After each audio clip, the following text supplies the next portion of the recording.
ফুল phone বের করে নাগিন গান চালা, আর ওরা ডান্স করবে, তুই সেটা আমার ফোনে ভিডিও করবি। তোরা সবাই সাপের মতো হাত উপরে উঠিয়ে নাগিন ডান্স শুরু কর, আর সাথে সাথে গান গাইবি। তা না হলে রিভলভারের 6টা গুলি তোদের এক একজনের পা উড়িয়ে দিবে কিন্তু।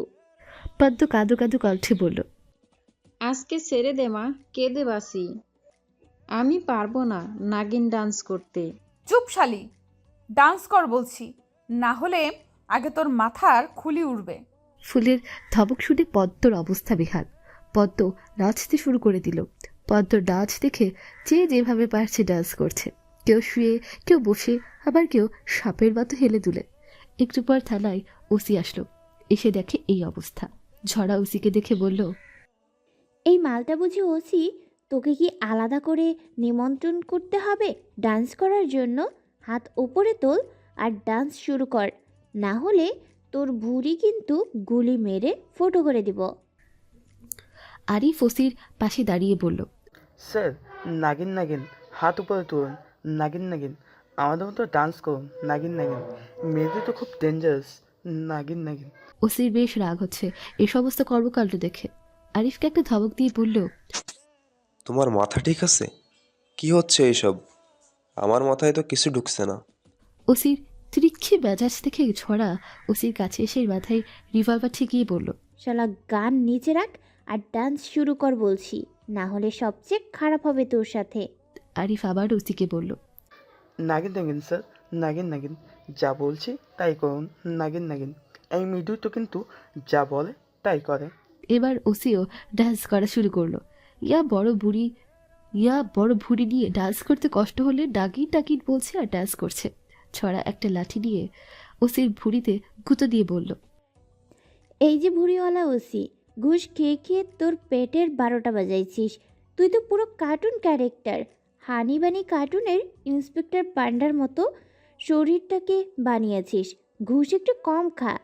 পুরো আধা ঘন্টা সবাইকে নাচিয়ে ছেড়ে দিল। এবার ফুল বলল, সবাই শেয়ার রেট অন কর। তোদের নাচ কেমন হলো দেখবি না তোরা? অনেক সুন্দর হয়েছে তোদের নাচ, নিজেরাই দেখে নিস কেমন।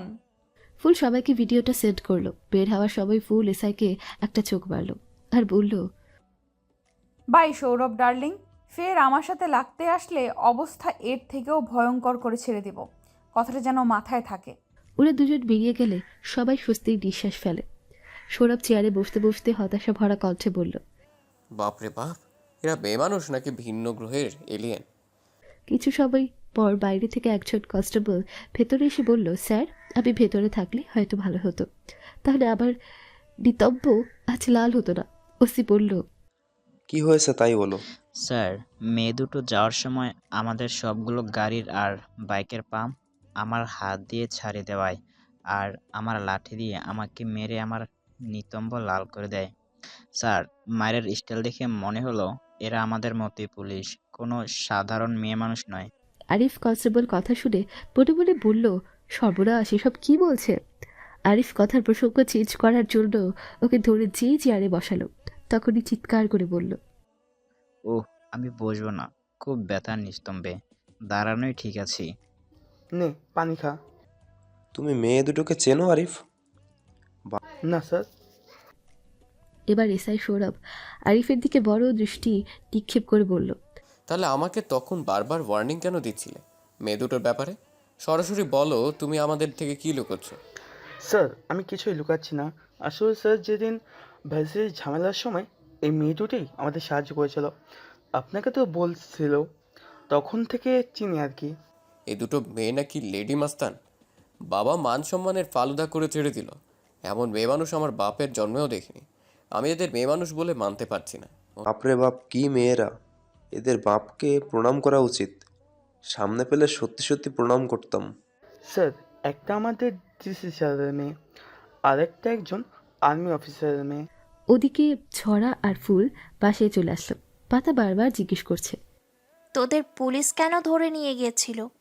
কিন্তু ঝড়া পাতার সাথে করেও কথা বলল না। এবার বাপরি বলল, কি হয়েছিল বল, এমন কি দুষ্টামি করেছি যার জন্য পুলিশে তুলে দিতে গেল? এবার পাপড়ি জিজ্ঞেস করলো, এবার ছড়া সব বলল, তারপর ভিডিওটা দেখালো। সবাই ভিডিও দেখে হেসে লুটোপুটি খাচ্ছে। পাতা উপলব্ধি করতে সক্ষম ছড়া এখনো ওর উপর রুষ্ট হয়ে আছে। পাতা কোমল মমতা বই কণ্ঠে বলল, ঝরা, তুই আমার সাথে কথা বলবি না আর ঠিক করে নিয়েছিস?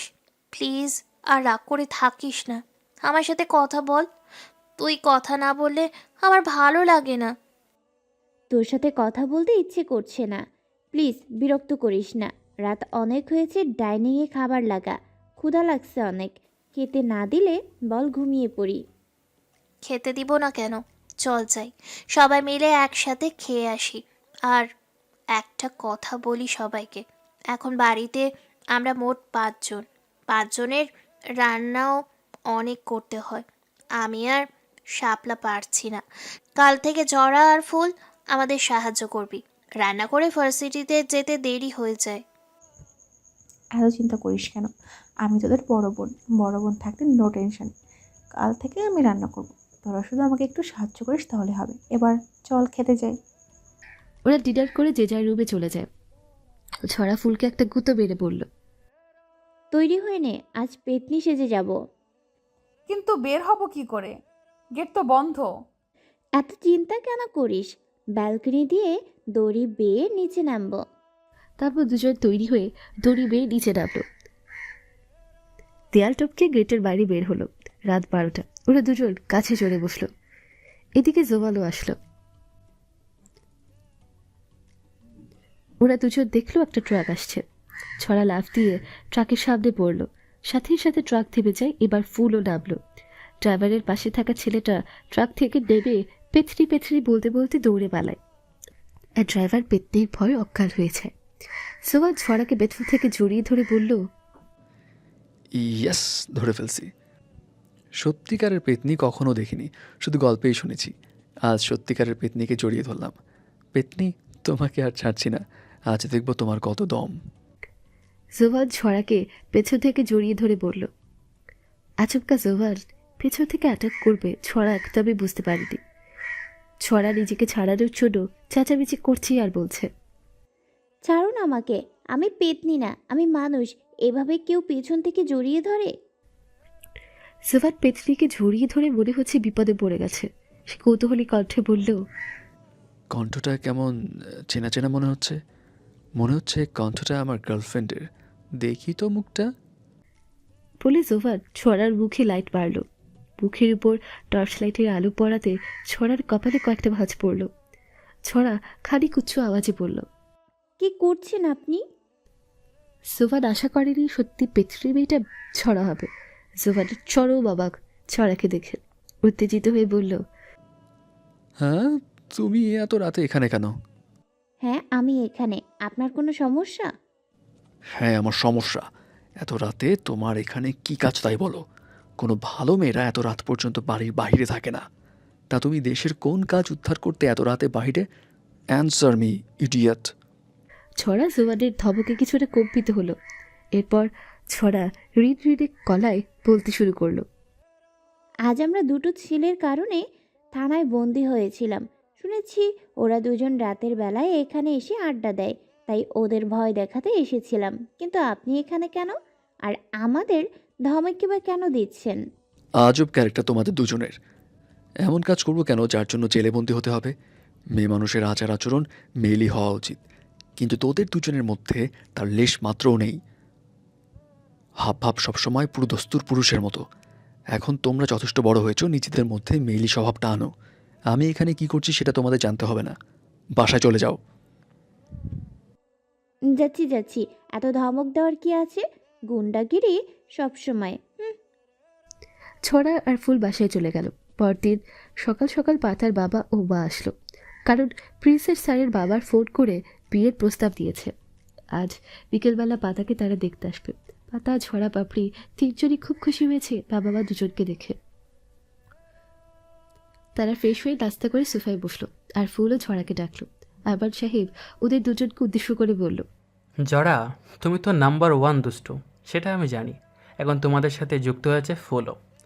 আজ পাতাকে বিকালে দেখতে আসবে। তোমরা দুজন বিকালে বাসায় থাকবে না। তোমরা আবার কি না কি করো বিশ্বাস নেই তোমাদের উপর। আরমান সাহেবের কথা শুনে নিমিষে ওদের দুজনের মুখ অন্ধকার হয়ে গেল। ফুল ভারাক্রান্ত হৃদয়ে বলল, আচ্ছা ঠিক আছে আঙ্কেল, আমরা বিকেলে বাসায় থাকবো না। আর একটা কথা, পাতা আমার বান্ধবী, ওর ক্ষতি হোক এমন কাজ কোনোদিনও করতাম না। যাই হোক, আপনি যখন বিশ্বাস করতেই পারছেন না তখন বাসায় থাকার প্রশ্নই আসে না। বিকেল হলে ছড়া আর ফুল দুজনে সেজেগুজে বেরিয়ে পড়ল বাসা থেকে। ছড়ারও মনটা ভীষণ খারাপ হয়ে আছে।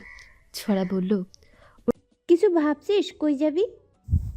চল একটা পার্কে যাই, সেখানে গেলে একটু হলেও মনটা ভালো হবে। হ্যাঁ তাই চল, ভালো লাগছে না কিছু। ওরা দুজন একটা পার্কে ঢুকলো। এদিকে বাসে মেহমান এসে গেছে। পাতা সেজে গুজে পাত্রপক্ষের সামনে আসলো। প্রিন্সের বাবা মায়ের পাতাকে দেখে খুব পছন্দ হলো। তারা পাতাকে দেখে আশীর্বাদ করে একটা রিং পরিয়ে দিল। এরপর প্রিন্সের বাবা পাতাকে বলল, এবার তুমি যাও মা, আমরা তোমার বাবার সাথে একটু কথা বলি।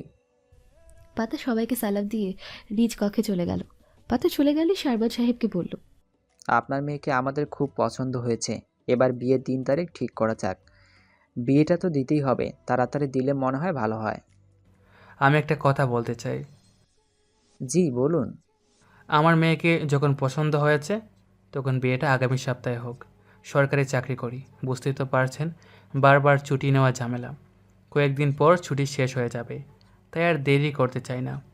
আচ্ছা ঠিক আছে, আমরাও তো চাইছি বিয়েটা তাড়াতাড়ি হোক, তাহলে বিয়েটা আগামী সপ্তাহে হোক। এদিকে ছড়া ফুল দুজনে একটা বেঞ্চে বসে পড়ল। ছড়ার বোনটা কিছুতেই ভালো হচ্ছে না। বোনের মাঝে কষ্টটা আর চেপে না রেখে ফুলকে বলল, আমরা দুজনে সত্যিই খারাপ, তাই না? আজ আমি ওদের বিয়েটা ঠিক করলাম, অথচ ওরা জানতেই পারলো না। উল্টো তারা ভাবছে আমি ওদের বিয়েতে ঝামেলা সৃষ্টি করব। ফুল একটা তপ্ত নিঃশ্বাস ছাড়ল। কণ্ঠে হতাশারা এসে ভিড় জমিয়েছে। ফুল বলল, স্বার্থের দুনিয়ায় সবাই স্বার্থপর, এটা আর নতুন কি? বাদ দে, ফুচকা খা, ফুচকা খাওয়ার আনন্দটা মিস করিস না। হ্যাঁ রে। জোবানটা ছিল ওই পার্কে। হঠাৎ চোখ পড়তে দেখলো ছড়া কাঁদছে। জোবান এগিয়ে যেতে দেখলো ওদের দিকে। ওদের কাছে এসে বলল, এটা কি আমি সত্যিই দেখছি ঝড়া কাঁদতেও জানে, আবার নারীদের মতো শাড়িও পরতে পারে। আচ্ছা তোমরা দুজন ঝড়া আর ফুল তো, নাকি কালকের মতো পেতনি? জোবানের পিছ পাড়া কথা শুনে ছড়া উঠে দাঁড়িয়ে যখনই জোবানের কাছে যাবে তখনই শাড়িতে ভেজে দুম করে পড়ল জোবানের উপর।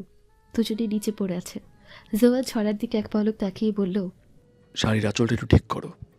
এভাবে বেশি সময় থাকলে নিজেকে কন্ট্রোল করা একটু মুশকিল হয়ে যাবে। তখন এই গুন্ডা হয়তো গুন্ডামি শুরু করে দিবে বেবস। জোবানের কথায় ছড়া জোবানের দিকে ভ্রুকুঞ্চন করে খানিক সময় তাকিয়ে ফুলকে বলল, ফুল আমাকে টেনে ওঠা, উঠতে পারছি না। ফুল ছড়াকে টেনে উঠালো। এরপর ক্রুদ্ধ কণ্ঠে জোবানকে বলল, এতদিন জানতাম আপনি একটা গুন্ডা, এখন দেখছি 1 নম্বরের লুচু একটা। এই আপনার কোনোই তো অনেকটা কেটে রক্ত বের হচ্ছে, দেখি দেখি। ছড়া ব্যস্ত হয়ে জোবানের কাটা স্থানে স্পর্শ করল। জোবান ব্যথায় উফ করে উঠে বলে, উফ, ছুঁয়ো না ঝড়া, ব্যথা পাচ্ছি, দেখছো না ছুলে গেছে। ছড়া একটা ধমক দিয়ে বলল, চুপ করে বসে থাকুন তো, আমাকে দেখতে দিন। আর একবারও ব্যথা ব্যথা করবে না। এই কলিজা নিয়ে গুন্ডাগিরি করেন, সামান্য একটু ছুলে গেছে বলে উফ আহ শুরু করে দিছেন। জোবান চুপ করে ছড়ার মুখপানে তাকিয়ে রইল। ছড়া তার শাড়ির আঁচল ছিঁড়ে জোবানের হাতে বেঁধে দিল। জোবান বিস্ময় ভরা কণ্ঠে বলে উঠল, আরে আরে, তুমি এত দামি শাড়িটা ছিলে কেন? আমি তো গুন্ডা, এই গুন্ডাটার জন্য এত মায়া কেন ঝড়া রানী? তবে এবার আর না বলে পারছি না, আজ সত্যি সত্যি তোমাকে আমার গার্লফ্রেন্ড মনে হচ্ছে। ইস, কত কেয়ারিং আমার বেবস আমার প্রতি। আমার অন্তরটা পুরো শীতল হয়ে গেল। থামবেন আপনি? আপনার মতো গুন্ডার গার্লফ্রেন্ড হতে আমার বইয়েই গেছে। 1 নাম্বারের গুন্ডা একটা, সে আসছে আমার বয়ফ্রেন্ড হতে। জোবান উঠে দাঁড়িয়ে ছড়ার 2 বাহু শক্ত করে ধরে বেশ কঠিন গলায় বলল, তুমি আমাকে গুন্ডা ছাড়া আর কিছুই মনে করতে পারো না নাকি? তাহলে একটু গুন্ডাগিরি করেই ফেলি, কি হলো, করবো নাকি? ছড়া জোবানকে একটা ভেগচি কাটল। ভেগচি কাটাই যেন ছড়ার সর্বনাশের কারণ হয়ে দাঁড়ালো। জোবান আর অপেক্ষা না করে ঠোঁট ডুবিয়ে দিল ছড়ার ঠোঁটে। মুহূর্তে 4 ঠোঁট এক হয়ে গেল। 2 মিনিট পর ছাড়ল জোবান। জোবানের এহেন কাণ্ড ছড়ার একদমই ভালো লাগছে না। তা ছড়া ছড় মারতে যাবে তখনই জোবান তার হাত ধরে ফেলল আর বলল, বেবি, তোমার এই নরম হাতে চর মারা মানায় না। এই হাত দিয়ে আদর করতে হয়। প্লিজ বেবি, একটু আদর করে যাও না। জোবান ছড়ার হাতটা নিজের গালে রেখে বলল। ছড়া জোবানের থেকে হাত ছাড়িয়ে হন হন করে চলে যাচ্ছে। ফুল ছড়ার সাথে সাথে হাঁটছে আর বলছে, তোকে একটা কথা বলবো? বল। স্যার তোকে সত্যি সত্যিই ভালোবাসে, আর আমার মনে হয় তুইও স্যারকে ভালোবাসিস। কিন্তু তুই ডাক্তারকে বিয়ে করবি কি করে? একজনকে ভালোবেসে অন্যজনকে বিয়ে কি করে করে? জোবান স্যারের মতো একটা ছেলে বারবার তোর এতটা কাছে আসছে, তা কি শুধু এমনি এমনি? তুই কিন্তু ভুল করছিস। স্যারের মতো একটা মানুষকে ফিরিয়ে দিস না, পরে পস্তাবি কিন্তু। তোর কথার মানেটা বুঝতে আমি অক্ষম না, সক্ষম। আমি জানি আমাকে কি করতে হবে। চল বাসায় যাই, পরে দেখছি সবটা। দুজনে বাসায় আসলো। এসে যা শুনলো তাতে ছড়ার মাথায় আকাশ ভেঙে পড়ল। আগামী 7 দিন পর ওর বিয়ে, পাতা আর ওর একসাথে বিয়ে হবে। এই মুহূর্তে ঝরা কোনো রকম কোনো রিয়াকশন দেখায়নি। রাতের খাবার খেয়ে ঝরা আর ফুল শুয়ে আছে একই বিছানায় পাশাপাশি হয়ে। ফুল সিলিংয়ের দিকে তাকিয়ে ছড়াকে জিজ্ঞেস করলো, তুই তাহলে ডক্টর ইমরোজের সাথেই বিয়েটা করছিস? পারবি তো যাকে ভালোবাসিস না তার সাথে সারা জীবন কাটাতে? একটা কথা বলি তোকে, বিয়েটা হলো গোটা জীবনের জন্য, একসাথে এক ছাদের নিচে একই বিছানায় সারা জীবন পার করা। যা করবি ভেবে করবি, পরে যেন আফসোস করতে না হয়। ফুলের কথার পরিপ্রেক্ষিতে কাঁদতে কাঁদতে ঝরা ফুলকে জড়িয়ে ধরে বলল, কি করব বল, বাবাকেও তো খুব ভালোবাসি। বাবার কথার অবাধ্য হই কি করে? বাবা চায় আমি ডক্টর ইমরোজকে বিয়ে করি, তার সাথে সংসার জীবন সাজাই। কিন্তু বাবা আমার মনের খবর একবারও জানতে চাইলো না আমি আদৌ কি এই বিয়েটা করতে চাই কি না। তাহলে কি আর করবি? তুই মর। আমাদের সামনে ন্যাকা কান্না কাঁদবি না। আমাদের মতো মেয়েদের সাথে ন্যাকা কান্নাটা ঠিক যায় না। তুই আমার কষ্টটা ফিল করতে পারলি না। সমস্যা নেই, যা করার আমাকেই করতে হবে। ঘুমিয়ে যা, রাত অনেক হয়েছে। দেখতে দেখতে কেটে গেল 6 দিন। আজ ঝড়ার পাতার বিয়ে। দুজনে একই রকম করে সেজেছে। এদিকে ফুল জোবানকে ফোন করে ঝড়ার বিয়ের কথা জানায়। জোবান ফোনটা রিসিভ করে বলল, দেখো ফুল, না আমি ঝড়াকে ভালোবাসি আর না ঝড়া আমাকে ভালোবাসে। আমি হলাম একটা গুন্ডা। এদিকে ঝড়া যাকে বিয়ে করতে যাচ্ছে সে একজন ডাক্তার। এখন কথা হলো সমাজের প্রথম শ্রেণীর প্রতিষ্ঠিত লোককে ছেড়ে ঝড়া আমার মতো একটা গুন্ডার কাছে কেন আসবে? ওর নতুন জীবনের জন্য শুভকামনা রইল। ভালো থাকুক সেই দোয়া রইল। আপনি কিন্তু ভুল করছেন, পরে আবার আফসোস না করতে হয়। আচ্ছা, ভালো থাকবেন। আমাদের দায়িত্ব ছিল আপনাকে জানানোর, তাই জানালাম। তবে আমার মনে হলো আপনিও ঝড়াকে ভালোবাসেন আর ঝড়াও আপনাকে ভালোবাসে। বাকিটা আপনাদের ইচ্ছে। বাই। বলে ফোন কেটে দিল ফুল। ফুলের মুখে ঝড়ার বিয়ের কথা শুনে খুব কষ্ট লাগছে জোবানের। মনে মনে বলছে, ওর বিয়ে তাতে আমার কি? আমার কেন এত কষ্ট হচ্ছে? আমি তো আর ওকে ভালোবাসি না। তবু কেন ওর সাথে কাটানোর সময়গুলো খুব বেশি মনে পড়ছে। বুকের ভেতরটা এত খালি খালি কেন লাগছে? অঝরে কান্না কেন পাচ্ছে? এই মেয়েটার জন্য কি আমার কষ্ট পাওয়া উচিত? তাহলে কেন পাচ্ছি কষ্ট? জোবান তার কষ্টটাকে হালকা করার জন্য গিটারটা হাতে নিয়ে গাওয়া শুরু করলো। হাসতে দেখো, গাইতে দেখো, অনেক কথায় মুখর আমায় দেখো, দেখো না কেউ হাসি শেষে নীরবতা। এদিকে ঝড়া অন্য রুমে গিয়ে বাবাকে ফোন করলো। বাবা একটু আমার রুমে আসো, তোমার সাথে কথা আছে। ছড়ার ফোন পেয়ে ওর বাবা আসলো ওর রুমে। কি হলো, কিছু বলবি? বাবা আমি এখনই বিয়ে করতে চাই না। কেন এই বিয়েটা করতে আমাকে বাধ্য করছো? এসব তুই কী বলছিস? আর এখন কেন বলছিস? আগে কেন বলিসনি? আর ডক্টর ইমরুজ তো ভালো ছেলে, তোকে ভালোবেসে বিয়ে করতে চাইছে, তাহলে সমস্যা কোথায়?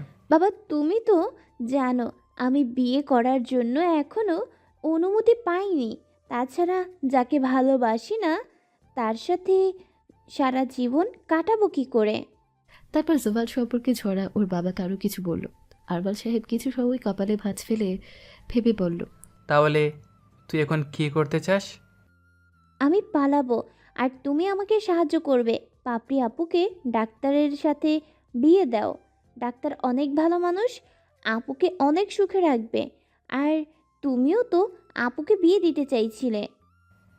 তুই কিন্তু অনিশ্চিত ভবিষ্যতে পা বাড়াচ্ছিস। এটা কোনো জীবন না।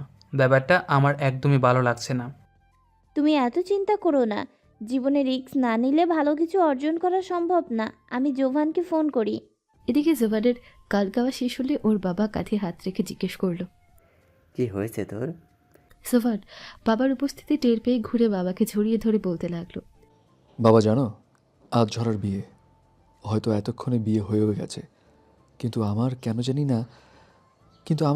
জানি না প্রচণ্ড কষ্ট হচ্ছে ঝড়ার বিয়ের কথা শুনে। বুকের মাঝে একটা সূক্ষ্ম ব্যথা অনুভব করছি, যা এই মুহূর্তে সহ্য হচ্ছে না আমার। জোবানের বাবা ছেলেকে জড়িয়ে ধরা অবস্থায় পিছে হালকা করে পিঠে চাপড় দিতে লাগলো আর বলছে, এটা কি বলে ভালোবাসা? আর মেয়েটাই বা কেমন? রিলেশন করলো তোর সাথে, শেষে কিনা বিয়ে করছে অন্য একজনকে। কাজটা একদম ঠিক করেনি যারা। জোবানের কণ্ঠে স্পষ্টই হলো না পাওয়ার বেদনা। আবারও বাবাকে কনভিন্স করার ছোট বলল, বাবা আমি তো একটা গুন্ডা, আর ও যাকে বিয়ে করতে যাচ্ছে সে একজন ডাক্তার। একজন ডাক্তারকে রেখে আমার মতো একটা গুন্ডাকে বিয়ে করবে কেন মেয়েটা? সে তার ভবিষ্যৎ সিকিউর করার জন্য ডক্টর পাত্র বিয়ে করে নিচ্ছে। তাছাড়া ঝড়া আর আমার মাঝে রিলেশনটা রিয়েল না, ফেক রিলেশন। ফেক রিলেশনের উপর ভিত্তি করে কেউ কি কাউকে বিয়ে করে বাবা? ছেলের কথায় বাবা তীব্র প্রতিবাদ চালিয়ে বলল, তুই তো গুন্ডা না, তোর দাম একজন ডাক্তার থেকে কম নাকি? তাছাড়া তুই এই রিলেশনটাকে ফেক কিভাবে বলিস? এখন যে ওর জন্য কষ্ট পাচ্ছিস, এটাও কি ফেক? জোবান তার বাবাকে ছেড়ে দিয়ে ছোট করে একটা দীর্ঘশ্বাস ছেড়ে বলল, সেটা তো আর ও জানে না। থাক বাবা, ও বিয়ে করে সুখে থাক। আমি সারা জীবন ওর জন্য দোয়া করব। হ্যাঁ বাবা, আমি জানি আমার দিক থেকে ফেক নাও হতে পারে, সেটা আমি এখনও নিশ্চিত না, কিন্তু ঝড়ার দিক থেকে 100% ফেক। বাবাটার কথোপকথনের মাঝে ঝড়ার ফোন এলো জোবানের ফোনে। কল আসা মাত্রই জোবান ফোনটা রিসিভ করলো। ও পাশ থেকে ঝড়া বলল, হ্যালো, কই আপনি? তুমি? তোমার না আজ বিয়ে? তা এখন নিমন্ত্রণ করবে নাকি? তাই ফোন করেছো আমার নকল গার্লফ্রেন্ড? মাথা মোটা গম্বট একটা। আপনি তাড়াতাড়ি বাইক নিয়ে আমাদের বাসার পিছনের গেটে আসেন, অপেক্ষা করছি আমি। দেরি করবেন না কিন্তু। কেন? আমি আসবো কেন? পালিয়ে যাব আপনার সাথে। 10 মিনিটের মধ্যে আসবেন কিন্তু।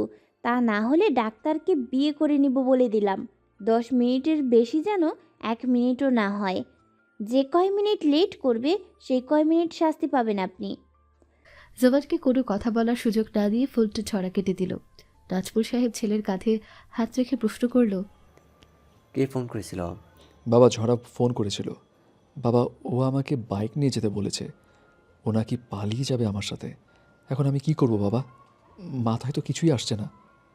ছেলের কথা শুনে বাবার মুখে হাসি ফুটল। নাজপুর সাহেব একগাল হেসে ছেলেকে বলল, আমি জানতাম যারা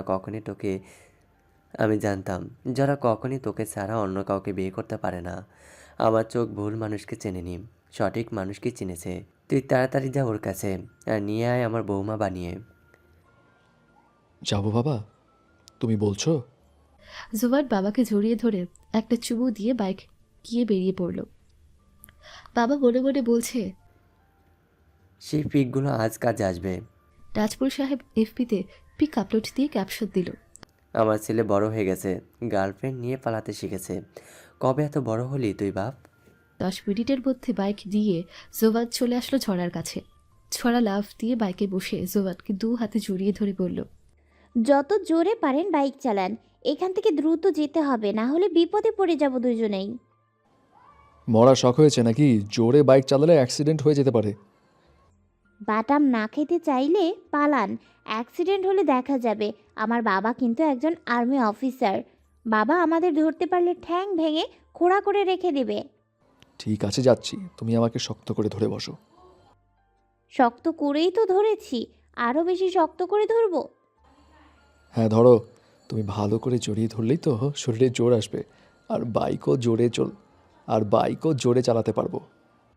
হইছে, আর রোমান্টিক ডায়লগ ছাড়তে হবে না, এবার দয়া করে চলুন। জোবান ফুল স্পিডে বাইক চালাচ্ছে। বাইক চালাতে চালাতে জোবান ঝড়াকে বলল, তোমাকে আজ পুরো পেতনির মতো লাগছে, একটুও সুন্দর লাগছে না।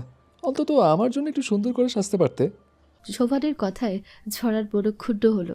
ভারাক্রান্ত বনে বলল, কি আমি পেতনির মতো দেখাচ্ছে? জোবান বুঝতে সক্ষম হলো ঝড়া তার কথায় বনে কিছুটা কষ্ট পেয়েছে, তাই হেসে বলে, আরে না না, তোমাকে একদম আমার বউ বউ লাগছে। আচ্ছা ঝড়া, তুমি ডাক্তারকে রেখে আমার মতো একটা গুন্ডাকে বিয়ে করার শখ করলে কেন? ঝড় একটা বাঁকা হাসি দিয়ে বলল, কে বলল আপনাকে আমি বিয়ে করব? এখন আপনাকে আমার প্রয়োজন, তাই আপনার সাথে পালাচ্ছি। আর আপনার মতো একটা গুন্ডাকে বিয়ে করব আমি? হাসালেন বোকা ছেলে। কি? আমি শুধু তোমার প্রয়োজন, তাই আমাকে ব্যবহার করেছো? আচ্ছা চলো তোমাকে বাসায় দিয়ে আসি। আমি আর তোমার সাথে পালাচ্ছি না, ফাজিল একটা মেয়ে। সমস্যা নেই, চলেন আমাদের বাড়িতে। তারপর আমি আপনাকে ফাঁসিয়ে দিব, বলবো আপনি আমাকে কিডন্যাপ করে বিয়ে করেছেন। তারপর আপনার কি অবস্থা হবে বুঝতে পারছেন? কেউই আপনার কথা বিশ্বাস করবে না, সবাই আমার কথাই বিশ্বাস করবে, কারণ আপনি হলেন একটা গুন্ডা। আর গুন্ডাকে কে বিশ্বাস করে? হ্যাঁ, আমি তো গুন্ডাই, এটা বারবার বলার কি আছে? সবাই জানে আমি গুন্ডা, কিন্তু এখন দেখছি আমার থেকেও বড় গুন্ডা তো তুমি। আচ্ছা বলো, কোথায় যাবে? আগে বাইক থামান, আইসক্রিম খাবো। আইসক্রিম খেয়ে না হয় ঠিক করবো আমরা কোথায় যাব। এই না, এখন হবে না, পরে খেও আইসক্রিম। কি বলছেন? চিৎকার করব আমি? তখন লোকজন জড়ো হয়ে আপনাকে বাটাম দিবে। বাইক থামান বলছি। ওয়েট, এনে দিচ্ছি। চিৎকার করো না প্লিজ বেবি। বাবারে বাবা, মেয়ে মানুষ নাকি আস্ত শয়তানের ফ্যাক্টরি, মাথার মধ্যে সারাক্ষণ শয়তানি বুদ্ধি কিলবিল করে। তারপর জোবান বাইক থামিয়ে ঝড়ার ছোট আইসক্রিম কিনে নিয়ে আসে, ঝড়ার হাতে দিল। আইসক্রিম পেয়ে ঝড়া বেশ খুশি। এরপর জোবানকে বলল, আমরা আপাতত একটা আবাসিক হোটেলে যাই, সেখানটাই আমাদের জন্য নিরাপদ হবে। আবাসিক হোটেলের কথা শুনে জোবান কপালে ভাঁজ ফেলে। ঝড়ার দিকে শুরু দৃষ্টি দিয়ে বলে, আবাসিকের কি প্রয়োজন? আমার বাড়ি চলো, আমার বাড়িও তোমার জন্য নিরাপদ স্থান হবে। আপনার মাথা কি খারাপ হয়ে গেছে? যখনই আমাকে খুঁজে পাবে না তখন প্রথমেই আপনার বাড়ি খুঁজতে যাবে সবাই মিলে, কারণ অনেকেই জানে আপনার আর আমার মাঝে একটা রিলেশন আছে। সুতরাং আপনার বাড়িতে খুঁজতে যাওয়াটাই স্বাভাবিক। আমি যা বলছি তাই করেন, পরে দেখব আপনার বাড়ি যাব কি যাব না। ওকে ম্যাডাম, চলুন যাই। এখন তো আপনার কথাই শুনতে হবে, কারণ এখন আমি আপনার আসামি হয়ে গেছি। তারপর ওরা দুজনে একটা আবাসিক হোটেলে আসলো। এদিকে বিয়ে বাড়িতে আলোড়ন সৃষ্টি হলো, খুনি পালিয়েছে। ডাক্তার ইব্রোজ সারা বাড়ি মাথায় করেছে, চিৎকার চাচাপিচি করে বলছে বিয়ে না করে সে যাবে না, সে যাবে না। সবাই বোঝানোর চেষ্টা করেও ব্যর্থ। ছড়ার বাবা ইব্রোজের বাবার সাথে কথা বলছে। বিআই মশাই, আমার মেয়ে তো পালিয়েছে, কিন্তু আপনার ছেলের বিয়ে হবে আমার বাতিজির সাথে। আমি আমার বাতিজিকে বুঝিয়ে রাজি করেছি, আর পাপড়িও আপনার ছেলের জন্য পারফেক্ট। আপনি আর অমত করবেন না বেহাই সাহেব? পাপড়ি? মানে আমার ডিপার্টমেন্টের প্রফেসর পাপড়ি? জি বেহাই সাহেব, সেও আমার বাতিজি। ইমরান সাহেব একটা স্বস্তির নিঃশ্বাস নিল। সে হয়তো মনে মনে চেয়েছে ছড়া এমন কিছু একটা করুক আর বিয়েটা ভেঙে যাক। ছড়ার থেকে পাপড়ি মেয়েটার ঢের ভালো, তাই সে খুশি খুশি মুখে বলল, আল্লাহ বাঁচিয়েছে, আমি ছেলেকে বুঝিয়ে রাজি করেছি। ইমরুজ আমার কথার অবাধ্য হবে না আশা করছি। 1 ঘন্টা পর পরিস্থিতি স্বাভাবিক হলে পাতার পাপড়ির বিয়ে একসাথে পড়ানো হয়। তারপর করে বিদায় করলো। প্রিন্স নিয়ে গেল পাতাকে আর ইমরোজ পাপড়িকে। এবার আসি ছড়া আর জোয়ানের কাছে। ওরা আবাসিক হোটেলে স্বামী স্ত্রীর পরিচয় উঠল। চাবি দিয়ে দুজনে রুমে আসলো। জোয়ান বেশ কৌতূহলী এই মুহূর্তে, তাই প্রশ্ন করলো, একটা কথা বলো তো, বিয়ের আয়োজন রাতে কেন করলে? স্বাভাবিক নিয়মের বাইরে গিয়ে হঠাৎ এইভাবে বিয়ের আয়োজন করার মানে খুঁজে পাচ্ছি না। জোয়ানের প্রশ্নের সাবলীল উত্তর দিল ছড়া। জোয়ান, রাতে পালাতে সুবিধা হবে তাই বাবাকে অনেক বলে কয়ে বিয়ের ব্যবস্থা রাতে করেছি। হঠাৎ এমন প্রশ্নের উদয় হলো কেন আপনার মনে? ছড়ার কথায় জোয়ান হাসতে হাসতে বলল, এসব তোমার দ্বারাই সম্ভব। এমনিতে জিজ্ঞেস করলাম, কোনো কারণ নেই। সারাদিন মনে হয় কিছু খাওনি। খাবার দিয়ে যেতে বলি রুম সার্ভিসকে। হ্যাঁ, খাবার অর্ডার করুন, সত্যি অনেক ক্ষুধা লাগছে। জোবান ফোন করে খাবারের অর্ডার করলো। এমন সময় ঝড়ার চোখে পড়লো টেবিলের উপর একটা সাপের দিকে। সাপ সাপ, প্লিজ আমাকে সাপের হাত থেকে বাঁচান। বলে জোবানের গলা শক্ত করে জড়িয়ে ধরলো। জোবান দেখলো একটা প্লাস্টিকের সাপ রাখা টেবিলের উপর। জোবান সাপটাকে হাতে দিয়ে ঝড়ার সামনে ধরে বলল, দেখো, এটা একটা প্লাস্টিকের সাপ, ভয় নেই, আমি আছি তো। সাপটা ঝড়ার সামনে ধরাতে আরো বেশি ভয় পেয়ে যায়। ঝড়া ভীতু কণ্ঠে বলল, প্লিজ এটাকে দূরে সরান, আমার খুব ভয় করছে। সাপ আমার জাত শত্রু, ওকে আমি জমের মতো ভয় পাই। প্লিজ সরিয়ে ফেলুন, আমাকে সাপে কাটবে, তখন আপনার কষ্ট হবে কিন্তু আমাকে নিয়ে। ঝড়া বলতে বলতে জ্ঞান হারালো। ঝড়া জ্ঞান হারিয়ে জোবানের বুক লেপটে আছে। জোবান ঝড়াকে বুক থেকে ছাড়িয়ে এক হাত দিয়ে গাল ধরে বলছে, এই ছড়া, কি হলো? কি হলো তোমার? এই পাগলি মেয়ে, চোখ খুলো। আরে এটা আসল সাপ না, এটা একটা প্লাস্টিকের সাপ। প্লাস্টিকের সাপ দেখে এত ভয় পেয়েছো তুমি, যার জন্য জ্ঞান হারাতে হবে? ঝড়া, চোখ খোলো। জোবান ঝড়াকে কোলে করে নিয়ে বিছানায় শুয়ে দিল। রুম সার্ভিস আসলো খাবার দিতে। ঝড়ার এমন অবস্থা দেখে বলল, স্যার কোনো সমস্যা ম্যাডামের? অসুস্থ নাকি? না, তেমন কিছু না, এই সাপটা নিয়ে যাও। এটা দেখে ভয় পেয়েছে, তাই জ্ঞান হারিয়েছে। না, তেমন কিছু না, এই সাপটা নিয়ে যাও। এটা দেখে ভয় পেয়েছে তো, তাই জ্ঞান হারিয়েছে। তোমাকে এ নিয়ে টেনশন করতে হবে না, আমি আছি ওর পাশে। তুমি চলে যেতে পারো। রুম সার্ভিসে সাপটা নিয়ে চলে গেল। জোবান ঝড়ার মুখে পানি ছিটে দিয়ে জ্ঞান ফিরালো। ঝড়ার জ্ঞান ফিরতে আবার জোবানকে জড়িয়ে ধরলো। কাঁপা কাঁপা গলায় বলল, সাপটা এখানে নেই তো? জোবানও ঝড়াকে দুই হাতে বুকে আগলে নিল পরম যত্নে আর বলল, না, নেই। এই সাহস তোমার? একটা কথা বলো তো, সাপ খেয়ে এত ভয় কেন পাও? তাছাড়া ওইটা একটা প্লাস্টিকের সাপ ছিল। ছোটবেলায় একবার আমাকে সাপে কেটেছিল, তারপর থেকে সাপকে ভীষণ ভয় পাই। ও আচ্ছা, এবার বুঝলাম তোমার ভয়ের কারণ। এবার আমাকে ছাড়ো আর খেয়ে নাও, খাবার দিয়ে গেছে। আমারও খুব ক্ষুধা লেগেছে, চলো একসাথে খেয়ে নেই। ঝড়া জোবানকে ছেড়ে বলল, সরি। সরির কি আছে? এটা আর নতুন কি? তুমি যে সুযোগ খুঁজে আমাকে জড়িয়ে ধরার, সেটা কি আমি বুঝি না? আমার কোনো সমস্যা হচ্ছে না।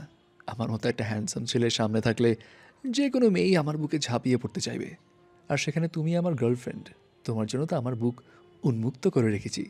তোমার যখন ইচ্ছে হয় আমার বুকে এসে আশ্রয় নিও বেবি। আপনি একটা খাইস্টা খাটাস, সব সময় উল্টাপাল্টা কথা বলেন। আপনার বুকে আশ্রয় নিতে আমার বইয়েই গেছে। জানি তো, আমি আরও অনেক কিছু জানি যা তুমি জানো না। এবার ফালতু কথা রেখে ডিনার করে নাও, আর আমাকেও সুযোগ দাও। ওয়েট, একটা ফোন করি আগে, তারপর খাবো। ঝড়া তার ফোন বের করে অন করে তার বাবাকে ফোন করলো। রিং হতে আরবাল সাহেব ফোনটা রিসিভ করে জানতে চাইল, হ্যালো মা, তুই কোথায় আছিস? ঠিক আছিস তো? কোনো সমস্যা হয়নি তো পথে? হ্যাঁ বাবা, আমি ঠিক আছি। জোভান গুন্ডার সাথে একটা হোটেলে আছি। তুমি এবার বলো, বিয়ে নিয়ে কোনো ঝামেলা হয়নি তো? সব ঠিক মতো মিটে গেছে তো? ঝামেলা তো একটু হয়েছে বটে, আর আমি সবটা ঝামেলা সামলে নিয়েছি। তুই চিন্তা করিস না, সকালে বাসে আসিস না। তোর মা কিন্তু রেগে বোম হয়ে আছে। তোকে সামনে পেলে বোম ব্লাস্ট হয়ে বোম শব্দ হবে, তখন সে কী করবে আমি ঠিক জানি না মা। আচ্ছা বাবা, রাখি তাহলে। তুমি মাকে সামলাও আর বুঝিয়ে বলো। বুঝিয়ে বললে মা আমার উপর রাগ করে থাকবে না। ঝড়া ফোনটা কেটে দিল। জোবান এত সবই অবাক হয়ে শুধু ঝড়ার কথা শুনছিল। ফোনে কথা বলা শেষ হলে জোবান ঝড়ার সামনে দাঁড়িয়ে কৌতূহল হয়ে বিস্ময় ভরা কণ্ঠে বলল, ওয়েট, তোমার বাবাকে ফোন করে বলেছো তুমি আমার সাথে আছো, রাইট? এসবের মানে কি ঝড়া? তোমার মাথায় ঠিক কী চলছে আমাকে যদি ক্লিয়ার করে বলতে, তাহলে আমার কনফিউশন দূর হতো। মানেটা খুবই সিম্পল। বাবাই আমাকে পালাতে সাহায্য করেছে। আমি বাবাকে বলছি যে আমি আপনাকে ছাড়া বাঁচবো না, আপনাকে খুব ভালোবাসি। বাবাও মেনে নিল আমার কথা আর পালাতে সাহায্য করলো। বাবাও চায় না আমি যাকে ভালোবাসি না তাকে বিয়ে করে সারা জীবন কষ্ট ভোগ করি। বাবার খুব আদরের মেয়ে আমি। শোনো ঝড়া, তোমার কোনো কথাই আমার বিশ্বাস হচ্ছে না। নিশ্চয়ই কোনো গোলমাল আছে। কি গোলমাল আছে বলো তাড়াতাড়ি। প্লিজ আমাকে টুপি পরানো বন্ধ করো। কিন্তু ঝড়া কোনো উত্তর দিল না। ছড়ার উত্তর না পেয়ে জোবান বেশ খানিকটা হতাশ হলো আর মনে মনে বলল, তোমরা বাপ বেটি কিছু একটা পাকাচ্ছ তা আমি এই মুহূর্তে জানি না। তবে তোমার কি অবস্থা করি সেটাই এখন দেখো। আমি গুন্ডা, তাই না? এবার দেখবে এই গুন্ডা কি পারে। এমন অবস্থা করব তোমার জীবনে আমি ছাড়া আর কোনো অপশনই থাকবে না। আমি হব তোমার জীবনের একমাত্র অপশন। ওয়েট করো বেবি, আগে আগে দেখো, আগে আগে দেখো হোতা হে ক্যা। এবার শুরু হবে আমার কালমা। এতক্ষণ তুমি কালমা দেখিয়েছ, এবার আমার দেখানোর পালা। জোবান হুট করে ঝড়াকে বুকে জড়িয়ে দিয়ে কয়েকটা সেলফি তুলল, সেগুলোর ভার্সিটির বন্ধুদের পাঠিয়ে দিল। অন্যদিকে পাতা বাসর ঘরে বসে প্রিন্সের জন্য অপেক্ষা করছে। কিছু সময় পর প্রিন্স বাসর ঘরে ঢুকলো। পাতা বিছানা থেকে নেমে পায়ে হাত দিয়ে সালাম করলো। প্রিন্স পাতাকে 2 বাহু ধরে উঠালো, এরপর বেডে বসিয়ে দিয়ে ক্ষোভটা সরিয়ে পাতা মুখটা দেখে ভয়ার্ত কণ্ঠে বলল, নাউজুবিল্লাহ, ইন্নালিল্লাহ। ঝরা, তো তুমি এখানে? তুমি না তোমার বয়ফ্রেন্ডের সাথে পালিয়েছো? বুঝতে পারছি তোমার মনে আমাকে বিয়ে করার ধান্দা ছিল। মানি না আমি এই বিয়ে। আমি এখনই গিয়ে বলবো তুমি পালাওনি, বরং আমাকে বিয়ে করেছো। প্রিন্সের এমন বোকাবারকা কথা শুনে পাতার মেজাজ গেল বিখরে। পাতা প্রিন্সকে বলল, স্যার আমার কথাটা তো শুনবেন, তারপর না হয় ঠিক করবেন কি করতে চান। আগে আমার কথা শুনুন। প্রিন্সের রাগের মাত্রা একটু একটু করে বেড়ে যাচ্ছে। বেশ কড়া গলায় বলল, কি শুনবো তোমার কথা? হ্যাঁ, আমি তোমার কোনো কথাই শুনবো না। আর আমি তোমাকে বউ হিসেবে মানি না। আমি গিয়েছিলাম পাতাকে বিয়ে করতে, তোমাকে না। তুমি আমাকে আগে বলতে, স্যার আমি আপনাকে বিয়ে করব, আমি তোমাকে বিয়েটা করতাম। তুমি আমাকে ঠকিয়ে কেন বিয়ে করছো? তাই তোমাকে বউ মানতে পারবো না। একটা ঠকবাজ আমার বউ হতে পারে না। আমি গেলাম। পাতা প্রিন্সের হাত ধরে টেনে নিয়ে এসে বিছানার বসিয়ে ধমক দিয়ে বলল, চুপ, একদম চুপ। ঝরা ঠিকই বলে, আপনি একটা মাথা মোটা গাম্বাট। ভয় শুনেও বুঝতে পারেননি আমি ঝরা নই, আমি পাতা। এখানে বসুন বলছি। আর একটুও নড়াচড়া করবেন না, তাহলে এই পাতা কিন্তু ঝরা হয়ে যাবে। তখন বুঝবেন ঠেলার নাম বাবাজি। পাতার এহেন বাক্য শুনে প্রিন্স কিছু সবই চিন্তা করে অবাক কণ্ঠে আস্তে করে বলল, আচ্ছা তাই তো, ভয়েসে তো মনে হয় তুমি পাতা, কিন্তু তুমি দেখতে হুবহু ঝরার মতো কেন? বলবে আমাকে প্লিজ? বলার সুযোগটা তো দিবেন। তার আগেই উগান্ডার বাঁদরের মতো লাফালাফি শুরু করেছেন। হ্যাঁ, আমি ঝড়ার মতো দেখতে, কারণ আমরা 2 টুইন্স, তাই। প্রিন্স জোরে একটা নিঃশ্বাস ফেলে বলল, আল্লাহ আমাকে বাঁচিয়েছ। তোমাকে দেখে আমার প্রাণ পাখি উঠে যাওয়ার পালা। আমি তো ভেবেই নিয়েছিলাম তুমি ঝরা। সরি বউ, আর ভুল হবে না, ক্ষমা করো। আসলে ছোটবেলা থেকে জরা খুব দুষ্টু, আর আমি ওর বিপরীত। ও দুষ্টুমি করতো আর বিপদে পড়তাম আমি। তখন মা উপায় না পেয়ে আমাকে বোরখা পরিয়ে দিল। অবশ্য পরে বুঝতে পারলাম একজন মুসলিম মেয়ের অলংকার হলো পর্দা। এবার আপনার কনফিউশন দূর হয়ে থাকলে যান, অজু করে আসেন, দুজনে নামাজ পড়ি। তোমাকে একটা কথা বলে যাই, তোমার আর আমার বিয়ের পিছনে ঝড়ার হাত ছিল। ধরে নাও আমাদের বিয়েটা ঝড়াই দিয়েছে। তারপর কি কি করেছিল ঝরা সবটা প্রিন্স পাতাকে বলল। প্রত্যুত্তরে পাতা কিছুটা গম্ভীর স্বরে বলল, তার মানে আপনি বিয়েটা মন থেকে করেননি, ঝড়ার ভয়ে করছেন। এইসব কথা আপনি আমাকে আগে কেন বলেননি? তাহলে আপনাকে বাধ্য হয়ে আমাকে বিয়ে করতে হতো না। আমি বিয়ে করতাম না আপনাকে। শেষ পর্যন্ত ঝড়া আমার জীবনটা নিয়েও জুয়া খেললো। তুমি আমাকে ভুল বুঝছো পাতা।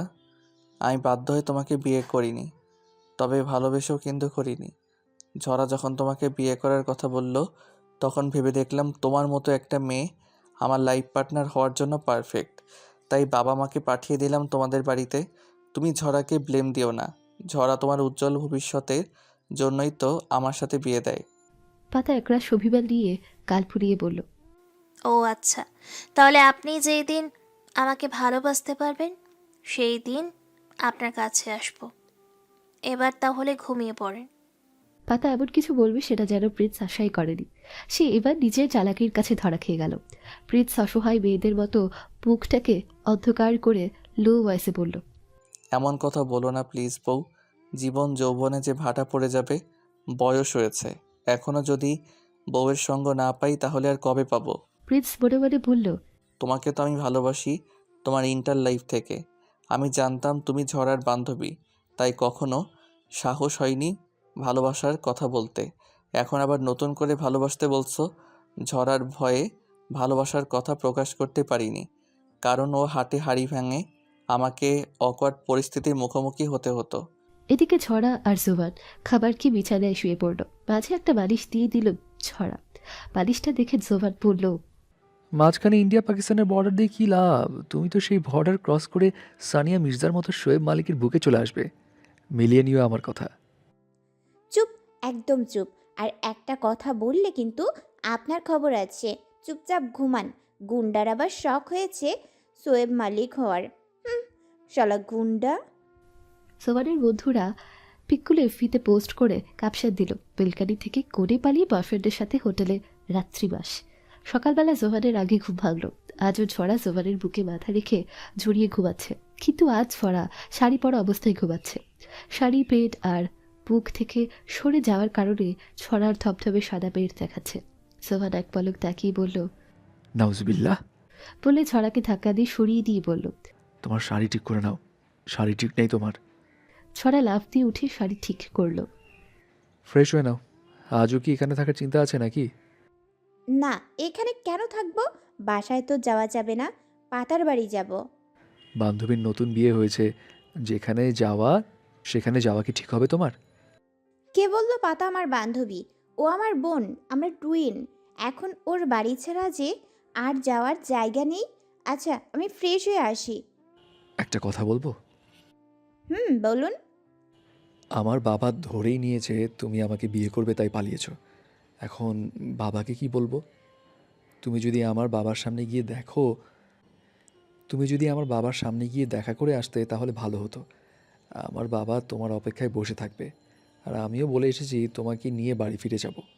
একটা কথা বলুন তো, আপনি আমাদের এই প্রেম প্রেম নাটকের সম্পর্কটার ব্যাপারে সিরিয়াস? আগে তুমি বলো, তুমি কি আমাকে ভালোবাসো? না, আমি আপনাকে ভালোবাসি না। ভালোবাসলে তো আপনাকে বিয়েই করতাম। তাহলে আমিও সিরিয়াস না। আশা করি উত্তরটা পেয়েছো। এবার চলুন, আমাকে পাতার বাড়ি নামিয়ে দিবেন। হ্যাঁ দিব, চলো। তবে তোমাকে অসংখ্য ধন্যবাদ। হঠাৎ ধন্যবাদ কেন?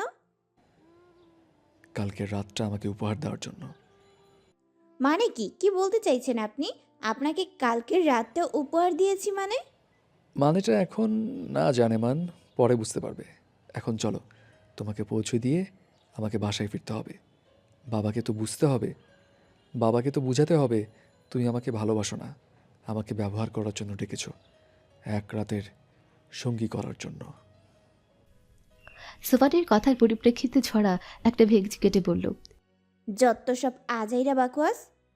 ওরা দুজন হোটেলের বিল মিটিয়ে বাইক নিয়ে বেরিয়ে পড়ল।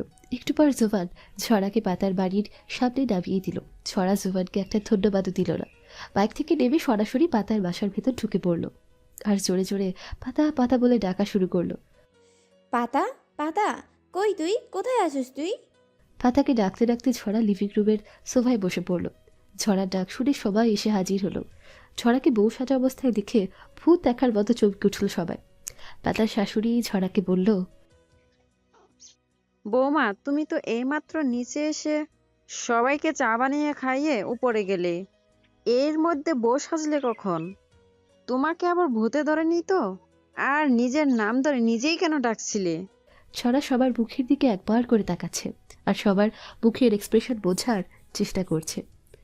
ছড়া মনে মনে বলল, এরা হয়তো এখনো জানে না আমরা দুইজন টুইন। তাহলে তো এদের সাথে একটু দুষ্টামি করাই যায়।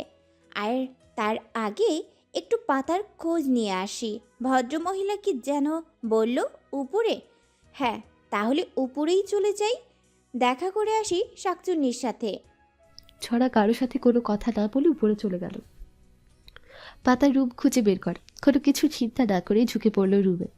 প্রিন্স এখনো ঘুমোচ্ছে আর পাতা মনে হচ্ছে ওয়াশরুমে। ছড়া প্রিন্সের কাছে গিয়ে বলল, কি হলো, এখনো কেন ঘুমাচ্ছেন? উঠুন বলছি। প্রিন্স সাদুরে মাখা কণ্ঠে বলল, ওহ পাতা, আর একটু ঘুমাতে দাও না প্লিজ সোনা। সারা রাত তো ঘুম হয়নি, এবার একটু ঘুমাই, আধা ঘন্টার মাঝে উঠে পড়বো সোনা।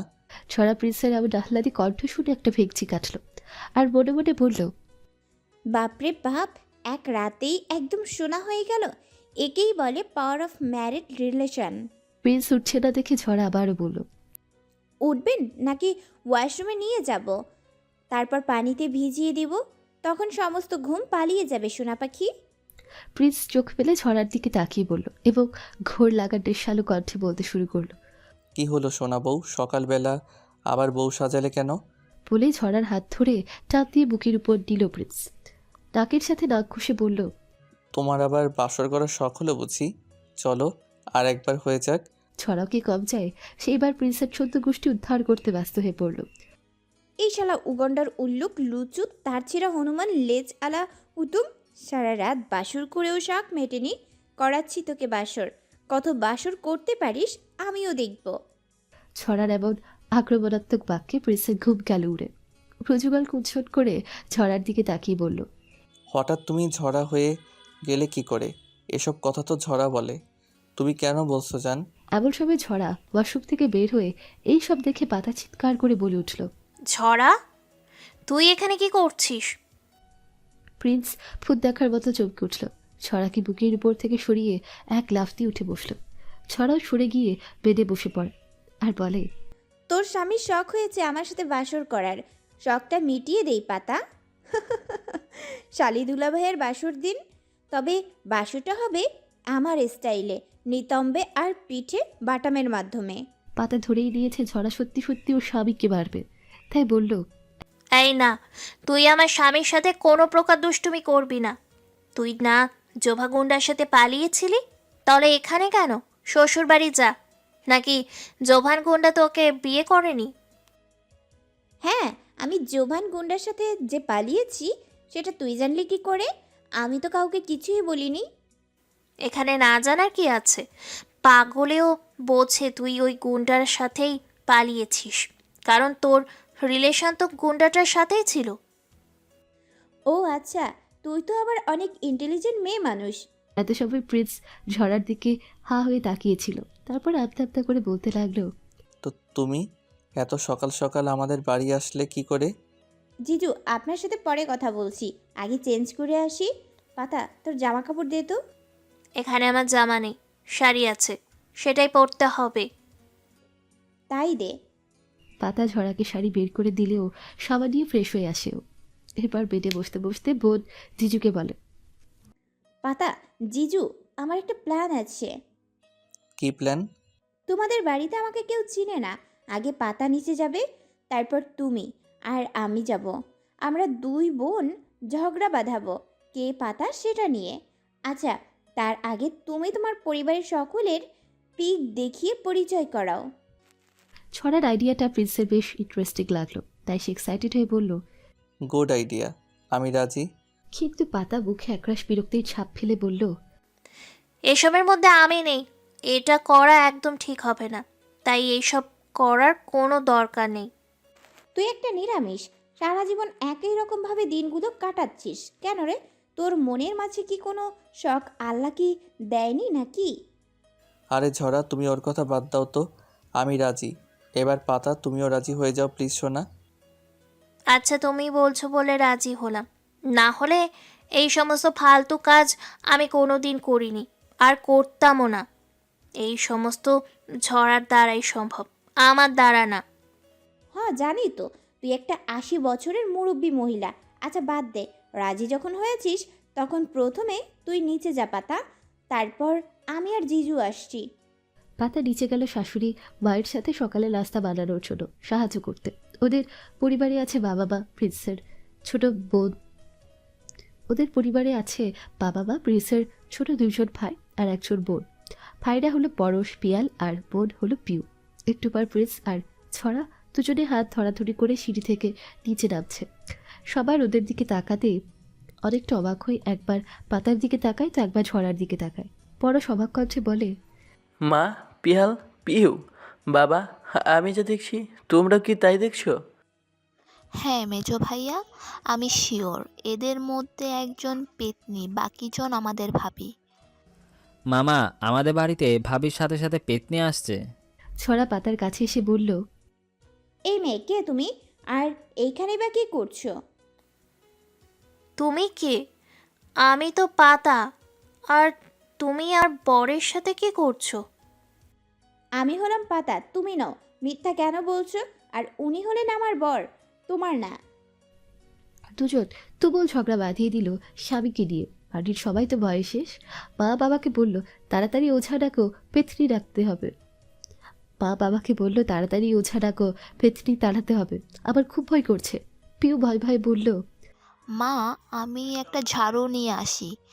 শুনেছি ঝাড়ু দেখলে বা ঝাড়ু দিয়ে বাড়ি দিলে নাকি পেতনি ভয় পায় আর পালিয়েও যায়। প্রিন্স প্রিন্স বুঝতে পারলো এবার অবস্থা বেগতিক। তাই দুই বোনকে বলল, এবার তোমরা দুই বোন থামো, তা না হলে ঝাড়ু থেরাপি পড়বে তোমাদের উপর। তোমরা সবাই আমার কথা শোনো।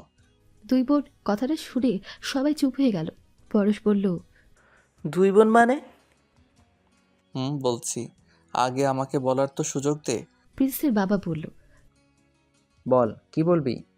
ওরা দুই বোন, তবে টুইন। একজন ছড়া আর একজন হলো পাতা। যে নীল শাড়ি পরা ও হলো ছড়া, আর যে কালো শাড়ি পরা ও হলো তোমাদের বৌমা পাতা। তোমাদের আর কোনো কনফিউশন নেই তো? পিউ কিছু সময় ভ্রু যোগাল কোঞ্চন করে বক্র দৃষ্টি নিক্ষেপ করলো ঝড়ার দিকে। এরপর বলল, ভাইয়া, কোনো কনফিডেন্স নেই, কিন্তু আমার মনে একটা প্রশ্ন আছে। প্রিন্স ঠিক বুঝতে পারল তার বোন এই মুহূর্তে তার থেকে কি চাইছে। তাই প্রিন্স কড়া কণ্ঠে বলল, কোনো প্রশ্ন নেই। আমি জানি তুই কি বলতে চাস, তবে তোর প্রশ্নের উত্তর তুই এখন পাবি না। আশা করি কারো মনে ঝড়াকে নিয়ে কোনো প্রশ্ন থাকলেও আমি বা পাতা কেউই উত্তর দিব না। প্রিন্সের মা একটা স্বস্তির নিঃশ্বাস নিয়ে বলল, অনেক হয়েছে, এখন সবাই খেতে আসো, আমি নাস্তা রেডি করছি। সবাই একসাথে খেতে বসলো। মা আর পাতা সবাইকে খাবার দিচ্ছে। প্রিন্স বলল, আমি একটা কথা বলতে চাই। বল, কি বলবি? বলছিলাম, আমি আর পাতা ভার্সিটিতে যাব আজই। প্রিন্সের বাবা ছেলেকে প্রশ্ন করলো, কিন্তু কেন? তুই না ছুটি নিয়েছিলি?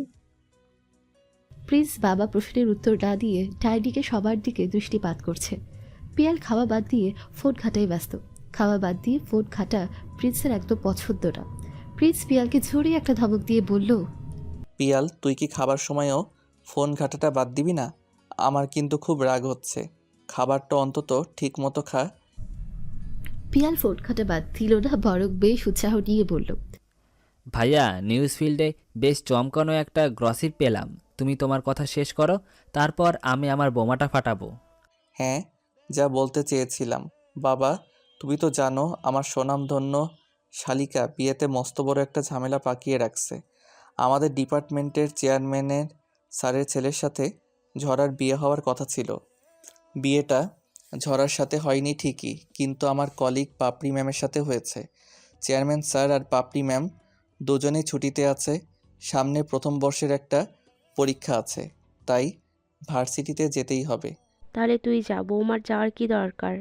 মা, ওর সামনে পরীক্ষা, এই মুহূর্তে ক্লাস মিস দেওয়া যাবে না। তুমি তো জানোই সময়ের অভাবে আমরা তিন পরিবার মিলে একসাথে বিয়ের অনুষ্ঠানের কাজ সেরেছি, যাতে আলাদা করে রিসিপশনের অনুষ্ঠান করতে না হয়। তাই একসাথে রিসিপশনের কাজ সেরে ফেলেছি একই কমিউনিটি সেন্টারে। প্রিন্সের মা ছেলের উপর কিছুটা রাগ দিয়ে বলল, আমি আর কিছু বলবো না, তোর যা খুশি তুই তাই কর। মা প্লিজ রাগ করো না। পাতা নাস্তা করে রেডি হয়ে নাও। ঝরা, তুমিও। জিজু? এবার পিয়াল একটা রহস্যময় হাসি দিয়ে বলল, ভাইয়া, আমি তোমাদের চমকানো ধমকানো দেখব না। আমার স্বনামধন্য নিজ গুণে গুণামৃত বেয়ানের কীর্তিত্ব দেখো সবাই মিলে। এই কথা বলে সবার সামনে ফোনটা উঁচিয়ে ধরল পিয়াল। ফোনের দিকে চোখ পড়লো ঝড়ারও। এটা দেখার পর ঝড়ারও খুব রাগ হলো জোয়ানের উপর। মনে মনে বলল, আমার স্যারের প্রতি একটা ভালো ধারণা ছিল, তার জন্য মনে একটা সফট কর্নার তৈরি হয়েছিল। গত রাতে তোলা সেলফিগুলো এমন করে ভাইরাল করলো। ছি, এখন আমার মনে হচ্ছে ওনাকে বিশ্বাস করে জীবনের চরম ভুলটা করে ফেলেছি। মানুষের মন এতটা নোংরা হয় কি করে আমি ভাবতেও পারছি না। প্রিন্সের পরিবারের সবাই ঝড়ার দিকে বক্র দৃষ্টিতে তাকিয়ে ছিছি করা শুরু করলো। প্রিন্স পরিস্থিতি সামাল দেওয়ার জন্য বলল, পিয়াল, তোর একটু মিস্টেক হলো। ওটা বয়ফ্রেন্ড হবে না, হবে হাজব্যান্ড। ঝড়া জোবানের সাথে পালিয়ে হোটেলে যাওয়ার আগেই বিয়ে করে নিয়েছে। ঝড়া বিয়ে করার সময় আমাকে ফোন করেছিল মেয়ে পক্ষের হয়ে সাক্ষী হতে। ঝরা চুপ করে থেকো না, বলো সত্যিটা। ছড়া মাথা নিচু করা অবস্থায় অপরাধীর মতো নিচু স্বরে বলল, জিজু ঠিক বলছে, আমি তাকে ফোন করেছিলাম। এখন আর কারো মনে কোনো প্রশ্ন নেই আশা করছি। আর আমি ওকে সকালবেলা আমাদের বাসায় আসতে বলেছি। পাতা, ঝরা উপরে আসো, খাওয়া তো শেষ। প্রিন্স খাওয়া শেষ করে হাত ধুয়ে উপরে চলে গেল। প্রিন্সের পরিবারের আর কেউ কিছু বলল না। পাতা ছড়া প্রিন্সের পিছু পিছু রুমে আসলো। ছড়া দরজাটা লক করে প্রিন্সকে জড়িয়ে ধরে কাঁদছে আর বলছে, জিজু তুমি আমাকে আজ বড় ভাইয়ের মতো প্রোটেক্ট করলে, আর আমি কিনা তোমাকে কত বিরক্ত করছি। প্লিজ আমাকে ক্ষমা করো। প্রিন্স ছড়ার মাথায় হাত বুলিয়ে বলল, দূর পাগলি, তুই পাতার বোন, মানে এখন আমারও বোন। এখন থেকে তুই আর পিউ আলাদা কেউ না। আর কাঁদিস না, থাম এবার, তা না হলে জোহান গুন্ডার সাথে সত্যি সত্যি বিয়ে দিয়ে দিব। ছড়া প্রিন্সকে ছেড়ে দিয়ে অভিমানী কণ্ঠে বলল, জিজু প্লিজ এই নোংরা লোকটার কথা আর বলবা না। আজ ভার্সিটি গিয়ে ওর খবর আমি নিয়ে ছাড়বো। শালা হনুমান একটা, আমার সম্মান নিয়ে টানাটানি করা। বের করছি, ওয়েট কর শালা গুন্ডা। এইসব ড্রামা পাতা দেখেছে আর ছড়া উপরে রাগে কটমট করছে। এবার আর চুপ করে বসে রইল না পাতা। তোমাদের ড্রামা কি শেষ নাকি আরও বাকি আছে? প্লিজ তোমাকে একটা কথা বলি, তুমি ঝড়াকে কোনো রকম আশকারা দিবে না।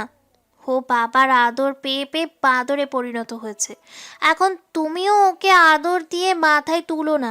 প্লিজ শাসন করো, আমার তো এখন ওকে মারতে ইচ্ছে করছে। এই একদম না, ও ছোট মানুষ, ভুল করতেই পারে, তাই বলে কি মারতে হবে? কি ও ছোট?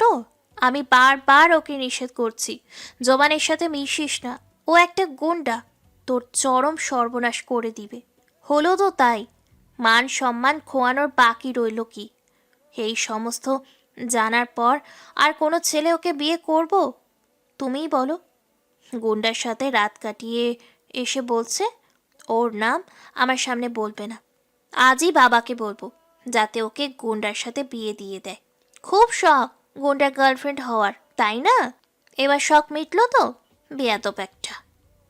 পাতার আক্রমণাত্মক কথা শুনে ছড়ার চোখ বেয়ে 2 ফোঁটা পানি গড়িয়ে পড়ল। পাতাকে ধিক্কার দিয়ে বলল, ছি, তুই এত বড় অকৃতজ্ঞ হলি কি করে?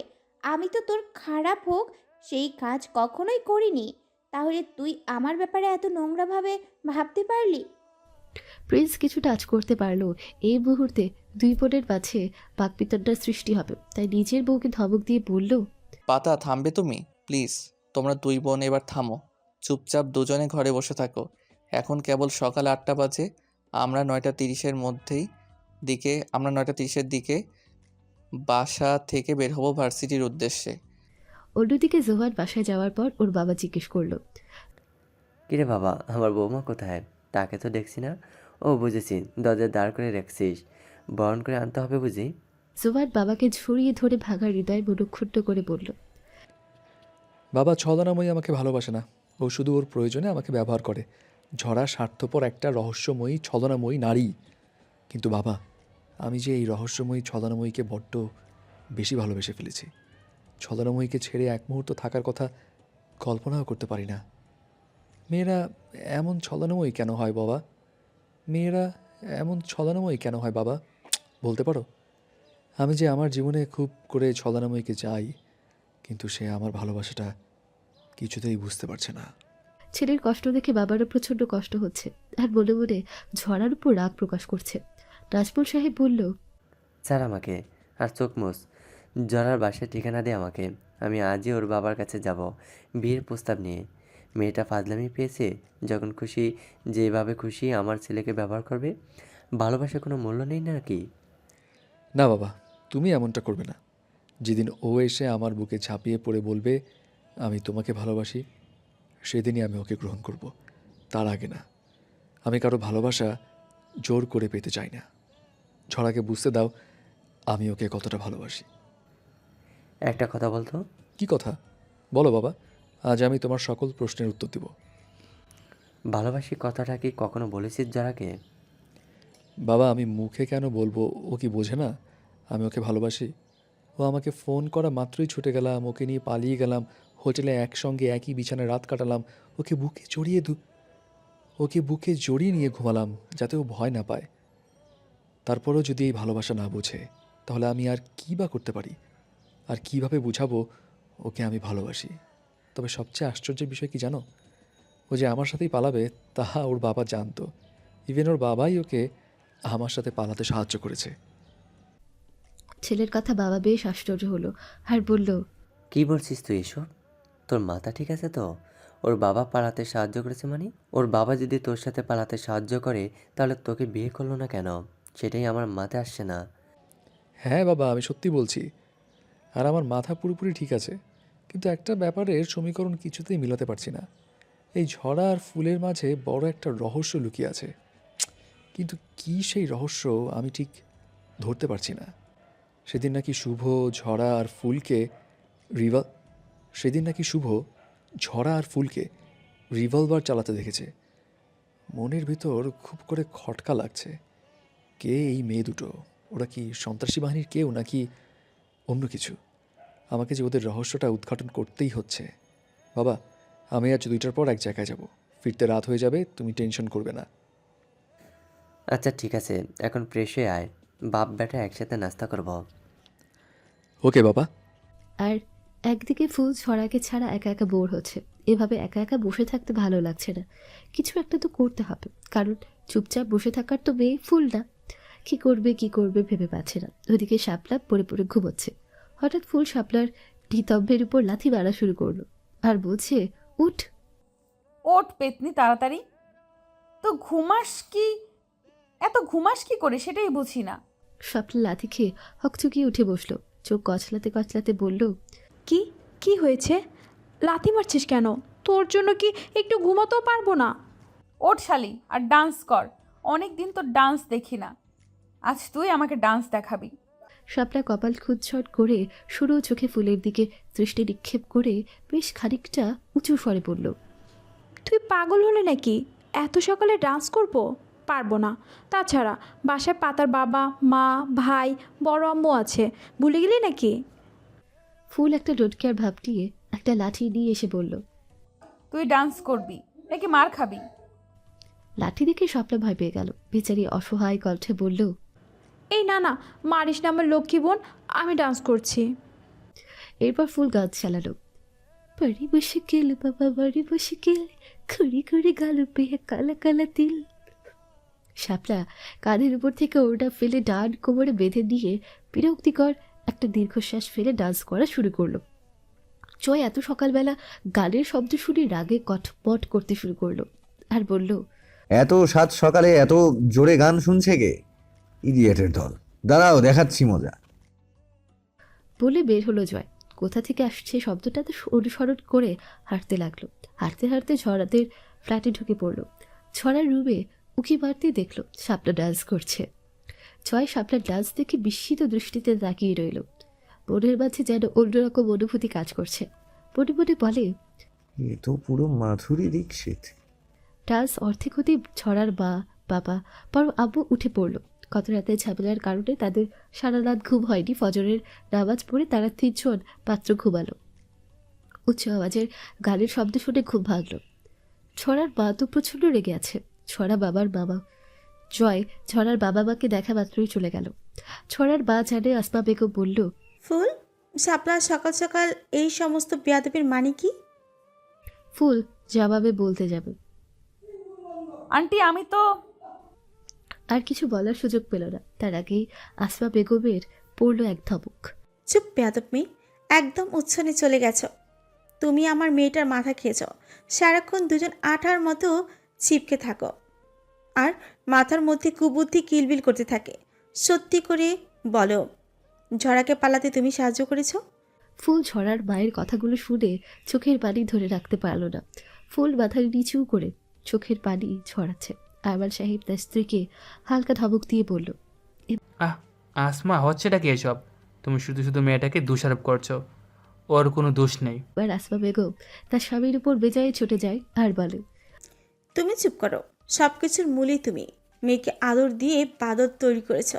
ঠিকঠাক যদি মেয়েকে শাসন করতে তাহলে আজকে এই দিনটা দেখতে হতো না। পাপড়ির মা মানে ছড়া আর পাতার বড় আপু নিজের ছোট যা আসপা বেগমকে কয়েকটা ধমক দিয়ে বলল, ছোট হচ্ছেটা কি? থামবি তুই? রাগের মাথায় কী সব উল্টাপাল্টা বকে যাচ্ছিস? আসমা, ভাবি তোমরা আমার সাথে রুমে আসো, তোমাদের সাথে আমার কিছু কথা আছে। আসপা বেগম রাগ একই মুহূর্তে নিয়ন্ত্রণহীন রাগ কন্ট্রোল করতে করতে বলল, তোমার কোনো কথা আমি শুনবো না। তুমি আমাকে আজই বরিশাল ফেরার ব্যবস্থা করে দাও। আমি আর এখানে থাকতে চাই না। প্লিজ তুমি আমার কথাটা তো শুনবা, তারপর তুমি যা সিদ্ধান্ত নিবে তাই হবে। তুমি কি আর বলবে? সেই তো ছোট মেয়ের হয়ে সাফাই গাইবে। শুনবো না আমি আর ঝরার কথা। আজ থেকে জানবো ঝরা নামের কোনো মেয়ে আমার কোনো দিন ছিলই না। আমার মেয়ে হলে দুটো পাতা আর পাপড়ি। ছড়ার বড় আব্বু বেশ বিচক্ষণ মহিলা, সে আসপা বেগমকে বলল, তুই মানতে না পারিস তাতে কি? আমার 3টে মেয়ে ছিল আর থাকবে। এখন চল ভাই, কি বলে তা তোর শুনতে হবে। বলে ছড়ার বড় আব্বু আসপা বেগমের হাত ধরে টানতে টানতে রুমে নিয়ে চলে গেল। ছড়ার বাবা রুমের দরজা লক করে দিল আর বলতে শুরু করলো, আমি তোমাকে জরা আর জোবান ছেলেটা সম্পর্কে এমন কিছু কথা বলবো যা শুনে তোমার রাগ হবে না, বরং হবে গর্ব। আমি কথাগুলো গোপনে রাখতে চাইছিলাম, কিন্তু পরিস্থিতি এখন অনুকূলে নেই, তাই বলতে বাধ্য হলাম। প্রিয় শ্রোতা, অজানা সত্যিটা আপনারা আস্তে আস্তে জানতে পারবেন। এখন তারা না হয় গোপন বৈঠক করুক, গল্পের সাথে থাকুন, সবটা জানতে পারবেন।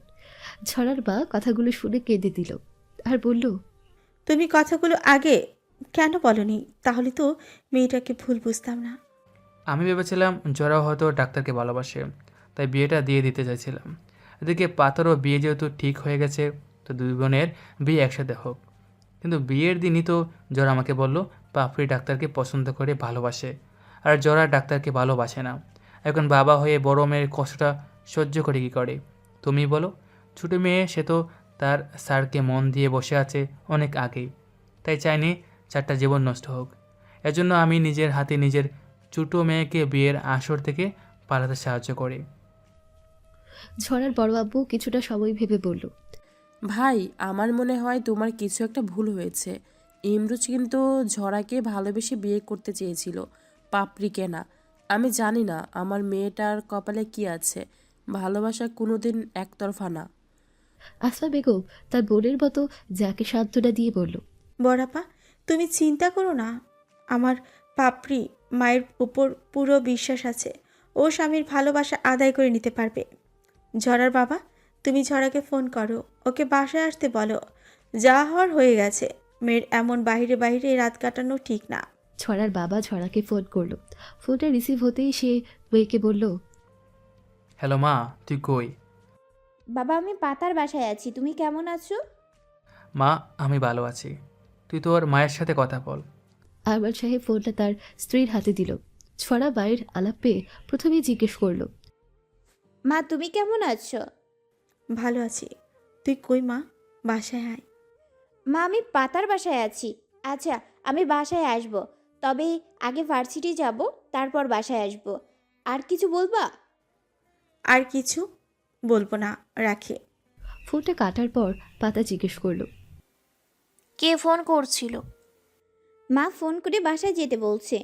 মা হঠাৎ এত ভালো হলো কি করে রে? সেটাই তো বুঝতে পারলাম না।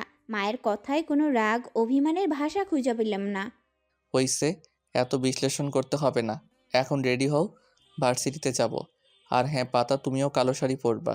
তোমরা দুই বোন আজ একই রকমভাবে সেজে বের হবে। কিন্তু আমি তো বোরখা না পরে কোথাও বের হই না। প্লিজ আজ আমার অনুরোধ রাখো। তুই মাথায় হিজাব বেঁধে নিও, তাহলেই তো হয়। আচ্ছা ঠিক আছে, তুমি রুমের বাহিরে যাও, আমরা রেডি হয়ে আসছি। আমি না তোমার বর? আমার সামনে চেঞ্জ করতে সমস্যা কি? জিজু, বের হও বলছি, না হলে তোমার খবর আছে। আরে যাচ্ছি তো, এত ভয় দেখানোর কি আছে শালি। একটুবার দুই বোন একই রকমভাবে সেজে প্রিন্সের সাথে ভার্সিটিতে আসলো। ভার্সিটিতে পা রাখা মাত্রই ছেলেরা মেয়েরা খুব বাজেভাবে কথা বলা শুরু করলো ঝড়াকে উদ্দেশ্য করে। সাথে অনেক অবাকও হলো, ছড়ার মতো দেখতে আর একটা মেয়েকে পকেটে একটা ছেলে ঝরা হাড় পাতার পথ আটকে বলল, এই সুন্দরীরা, তোমাদের মধ্যে ঝরা কে বলো তো? ঝরা ছেলেটার সামনে এগিয়ে এসে বলল, আমি ঝরা। কি সমস্যা আপনার? আমাদের পথ আটকে দাঁড়ালেন কেন? তোমার গুন্ডা ছেলে এত পছন্দ? আগে জানলে তোমার জীবনে আমি তো এন্ট্রি নিতে পারতাম। তা তুমি জুবানের সাথে এক রাত কাটাইছো, তাতে আমার কোনো সমস্যা নেই। শুনলাম জুবান নাকি তোমাকে পালিয়ে নিয়েও বিয়ে করেনি। জুবান বিয়ে করেনি তাতে কি হয়েছে? তুমি চাইলে আমি তোমাকে বিয়ে করতে পারি। করবে আমাকে বিয়ে? ঝরা ছেলেটার কথাগুলো শুনে চড় বাড়তে গেলে ছেলেটা ঝরার হাতটা ধরে ফেলে আর চোখ রাগিয়ে বলে, ঝরা ডার্লিং, তোমার এই তেজটাই না আমার খুব ভালো লাগে, তাই তো তোমাকে আমার এত পছন্দ ডার্লিং। পেছন থেকে প্রিন্স এসে রনিকে বলল, এখানে হচ্ছেটা কি রনি? তুমি ওর হাত ধরলে কোন সাহসে? স্যার, আপনি ভদ্রলোক, প্লিজ আমাদের মাঝে আসবেন না। আপনি আপনার কাজে চলে যান। আমাদের মধ্যেকার ঝামেলা আমরা মেটাতে পারবো। Just shut up. তুমি কি জানো ঝড়া আমার কি হয়? না স্যার। ও আমার বোন। ওর হাত ছেড়ে দাও বলছি, না হলে খুব খারাপ হবে বলে দিলাম।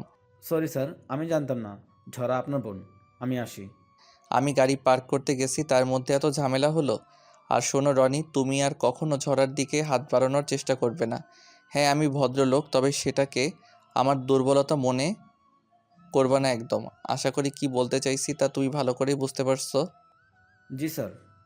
রনি আর দাঁড়ালো না, চলে গেল। প্রিন্স দুই বোনকে ধমক দিয়ে বলল, তোমরা দু বোন দাঁড়িয়ে আছো কেন? ক্লাসে যাও বলছি। ভার্সিটিতে আসা মাত্রই মেজাজটা ঘেটে দিল বেয়াদবটা। পাতা হাঁটতে হাঁটতে বলছে, ঝরা, আমি জানতাম এমনটাই হবে। সেই প্রথম দিন থেকে নিষেধ করছি জোভান গুন্ডার সাথে মিশবি না। ভালোই হলো, সবটা তোর কর্মফল। ফালতু বকা বন্ধ করে তাড়াতাড়ি পা চালিয়ে ক্লাসে যাও বলছি। সারাক্ষণ 80 বছরের বুড়ি মহিলাদের মতো জ্ঞান দেওয়া। দুই বোন ক্লাসে চলে গেল। প্রথম ক্লাসটা জয় স্যারের ছিল। স্যার ক্লাসে ঢুকলে সবাই দাঁড়িয়ে সালাম দিল। জয় সালামের জবাব দিয়ে সবাইকে বসতে বলল। জয়ের অবাধ্য চোখ দুটো শুধু শাপলাকে খুঁজছে, কিন্তু ততক্ষণে শাপলা ক্লাসে আসেনি। জয়ের বোনটা একটু খারাপ হয়ে গেল। জয় লেকচার দেওয়া শুরু করলো। কেউ একজন দরজার সামনে দাঁড়িয়ে বলল, মে আই কামিং স্যার? জয় দরজার দিকে তাকিয়ে দেখলো শাপলা দাঁড়িয়ে আছে। জয় একটা স্বস্তির নিঃশ্বাস ছেড়ে বলল, কামিং ইডিয়েট। ক্লাসে লেট করে ঢুকেছ, তাই আমার সামনে কান ধরে দাঁড়িয়ে থাকবে সম্পূর্ণ ক্লাস টাইম। শাপলা মনে মনে বলল, আমি ভিতরে ঢুকবো না, এখান থেকে ভোদর দিব। সবার সামনে কান ধরে দাঁড়িয়ে থাকলে মান সম্মানের ছিটিপোটাও থাকবে না। হঠাৎ জয় স্যার এমন ডেভিল রাক্ষসের রূপ ধারণ করলো কেন? শাপলা ঘুরে যেই পা বাড়াবে তখনই জয় স্যার দ্রুত পায়ে শাপলার কাছে গিয়ে ছো বেড়ে শাপলার ডান হাতটা ধরে ফেলল। শাপলা পেছনে ঘোরা অবস্থায় বলল, কোন শালায় রে? বলতে বলতে পেছন ফিরে ভ্রুকুচ্ছন করে তাকালো। দেখলো জয় স্যার শাপলার দিকে ভ্রুকুচকে অগ্নি দৃষ্টিতে তাকিয়ে আছে ওর দিকে। শাপলা কিছুটা ভয় পেয়ে বলতে লাগলো, স্যার আপনি? আমি? কি বললে তুমি? আমি শালা? না স্যার, আপনি শালা হতে যাবেন কেন?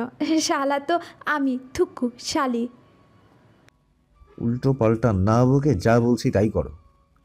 শাপলা জয়ের সামনে কাঁধ ধরে দাঁড়িয়ে আছে আর বনে বনে জয়ের 14 গোষ্ঠীর পিণ্ডি চটকাচ্ছে। অন্যদিকে জয় ক্লাস করছে, তার ফাঁকে ফাঁকে শাপলার দিকে আর চোখে তাকাচ্ছে আর মুচকি মুচকি হাসছে। জয় স্যারের ক্লাস নেওয়া শেষ হলে শাপলার সামনে এসে দাঁড়িয়ে বলে, যাও সিটে গিয়ে বসো। আমার ক্লাসে আর কোনোদিন লেট করে আসবে না, তাহলে এভাবেই শাস্তি পেতে হবে। শাপলা জয়কে একটা ভেগচি কেটে ছড়া পাতা আর ফুলের কাছে বসলো। ফুল ঠাট্টা করে বলল, শাপলা, আমার মনে হচ্ছে জয় স্যারের মনে তোকে নিয়ে সামথিং সামথিং চলছে।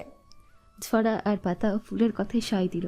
শাপলা ফুলের চুল ধরে বলল, আই বেয়াদব, তুই আমাকে রেখে চলে আসছিস কেন? তোর জন্য আজ জয় স্যার আমাকে শাস্তি দিয়েছে, আর তুই আমার সাথে ঠাট্টা করছিস? উফ শাপলা, চুল ছাড়, ব্যথা পাচ্ছি। তোকে রেখে না আসলে জানতেই তো পারতাম না জয় স্যারের মনে তোকে নিয়ে কিছু একটা চলছে।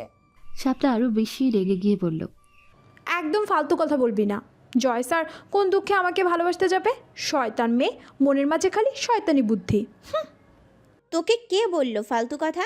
তুই যখন দাঁড়িয়েছিলি তখন কিন্তু স্যার বারবার আর চোখে তোর দিকে তাকিয়ে মুসকি মুসকি হেসেছে। তাকে তুই কি বলবি? তোদের মাথা আর জয় স্যারের মুন্ডু, বাজে কথা বাজে কথা বাদ দে তো, ভালো লাগছে না আমার যত সব আজাইরা কথা। ঝরা আপু, তোমাকে পাপড়ি ম্যাম ডাকছে। আচ্ছা আসছি, তুমি যাও। আপু তুই না ছুটিতে ছিলি, তাহলে ভার্সিটিতে আসলি কেন? প্রথমত ইউনিভার্সিটি আর আমি তোমার প্রফেসর, সুতরাং আমাকে ম্যাম বলে সম্বোধন করবে। দ্বিতীয়ত তুই না, আপনি বলবে। সরি ম্যাম, বুঝতে পারিনি, ক্ষমা করবেন আমায়। আর কখনো আপনার সাথে তুই তুকারি করব না। এবার বলুন আমাকে কেন ডেকেছেন? আমার জীবনে তোমাকে ইন্টারফেয়ার করতে কে বলেছিল? কেন নষ্ট করলে আমার জীবনটা? আমার লাইফের সিদ্ধান্ত নেওয়ার তুমি কে? Answer me rubbish. ঠিক বুঝলাম না, একটু ডিটেলসে বললে আমার বুঝতে সুবিধা হতো। আমার জানা মতে আমি কারো ক্ষতি কখনোই করি না। সেখানে আপনি তো আমার বড় বোন, আপনার ক্ষতি করার কথা কল্পনাতেও করতে পারি না। Just shut up. আমি কি তোমাকে একবারও বলেছিলাম যে আমি ডক্টর ইমরোজকে বিয়ে করতে চাই? তুমি পালিয়েছো বেশ ভালো কথা, কিন্তু পালানোর আগে আমাকে কেন ফাঁসিয়ে গেলে? ডক্টর ইমরোজ আমাকে বউ হিসেবে মেনে নেয়নি, কারণ সে তোমাকে ভালোবেসে বিয়ে করতে চেয়েছিল, আমাকে নয়। আমার জীবনটা বরবাদ করে কী আনন্দ পেলে? উত্তর দাও। ম্যাম, আমি আপনার চোখে ডক্টর ইমরোজের জন্য ভালোবাসা দেখেছি, তাই ছোট বোন হয়ে বড় বোনের ভালোবাসার মানুষটাকে কেড়ে নিতে পারিনি। সবচেয়ে বড় কথা হলো আমি ডক্টর ইমরোজকে কোনো দিন ভালোবাসিনি। সুতরাং যাকে ভালোবাসি না তার সাথে সারা জীবন কাটাবো কী করে? সেটা তোমার সমস্যা ছিল, আমার না। আর আমি কি কখনো বলেছি তোমাকে যে আমি ডক্টর ইমরোজকে ভালোবাসি? তাহলে তুমি কি করে ধরে নিলে আমি তাকে ভালোবাসি? আমি জানি আপনি কখন কিভাবে ডক্টর ইমরোজের প্রেমে পড়েছেন। গত বছর যখন আপনি অসুস্থ হয়ে হসপিটালে ভর্তি হয়েছিলেন, তখন আপনার ডাক্তার ছিল ডক্টর ইমরোজ। আর তখন থেকেই আপনি ডক্টর ইমরোজকে ভালোবেসে আসছেন। কি ঠিক বলিনি? তুই এসব কথা কি করে জানলি? আমি তোকে এই সমস্ত কথা বলিনি। সেদিন যখন ডক্টর ইমরোজ ভার্সিটিতে এসে আমার হাত ধরে বিয়ের কথা বলেছিল, তখন আমি দেখেছি আপনার মুখটা একদম মলিন হয়ে গেছে। আর তখনই আমার মনে একটা খটকা লেগেছিল। আমি বাসায় আসার পর আপনার অনুমতি না নিয়েই আপনার ডায়েরি ঘেটেছি, মনের কৌতূহল দূর করার জন্য। ডায়েরি পড়ে আমি পুরোপুরি শিওর হয়ে গেলাম যে আপনি ডক্টরকে শুধু ভালোবাসেন না, খুব ভালোবাসেন। তুই কাজটা মোটেও ঠিক করিসনি। হ্যাঁ, আমি মানছি আমি তাকে ভালোবাসি, বাট সে আমাকে ভালোবাসে না। এখন যে আমাকে ভালোবাসে না তার সাথে থাকাও সম্ভব না। আমার জীবনটাকে নিয়ে জুয়ানা খেলো বাড়তি ছড়া। আমার মনের মাঝে কি চলছে সেটা তোকে কি করে বোঝাবো বলতে পারিস? চিন্তা করবেন না ম্যাম, ঝামেলা যখন আমিই পাকিয়েছি তখন এর সমাধান আমিই করব। আপনাকে ডক্টর ইমরোজ একদিন ভালোবেসে কাছে ডাকবে, মিলিয়ে নিয়েন আমার কথা। তুই এখন আমার চোখের সামনে থেকে যা, নিজেকে আর হাসির পাত্রী বানাস না। তুই শুধু ঝামেলা বাঁধাতে পারিস, সমাধান করতে নয়। তুই হলি ঝামেলার রানী। আপু তোরা সবাই মিলে আমাকে ভুল বুঝে যাচ্ছিস। আমি যখন তোদের মাঝে থাকবো না তখন তোরা আমার জন্য গর্ববোধ করবি, কিন্তু তখন আর হয়তো আমি তোদের ধরাছোঁয়ার বাহিরে চলে যাব। অনেকটা অভিমান দিয়ে কথাটা বলে কাঁদতে কাঁদতে দৌড়ে চলে গেল ঝরা। পাতা পেছন থেকে ঝরাকে অনেকবার ডাকলো, কিন্তু কোনো কাজ হলো না। পাতা ডাক হয়তো ঝরার কান পর্যন্ত পৌঁছায়নি। প্রিন্স পাতাকে থামিয়ে বলল, পাতা, ওকে ডেকো না, ওকে ওর মতো করে ছেড়ে দাও। আর তুমি এখন ক্লাসে যাও। এখন আমার ক্লাস, আমি একটু পরে ক্লাসে আসছি। ঝরা ভার্সিটির গেটের সামনে আসতেই দেখলো জোয়ান গেটের সামনেই আছে। ঝরা জোয়ানের শার্টের কলার দু হাতে চেপে ধরে বলল, আমার মান সম্মান নিয়ে চিনিমিনি খেলে খুব আনন্দ পেয়েছেন বুঝি? আপনি যে এতটা নোংরা মনের মানুষ আমি সত্যি বুঝতে পারিনি। এফবিতে পিক আপলোড দেওয়ালেন ভালো কথা, কিন্তু ক্যাপশনটা এত নোংরা ছিল। ছি, আপনি আমার শরীরটা উপভোগ করেছেন তাই তো?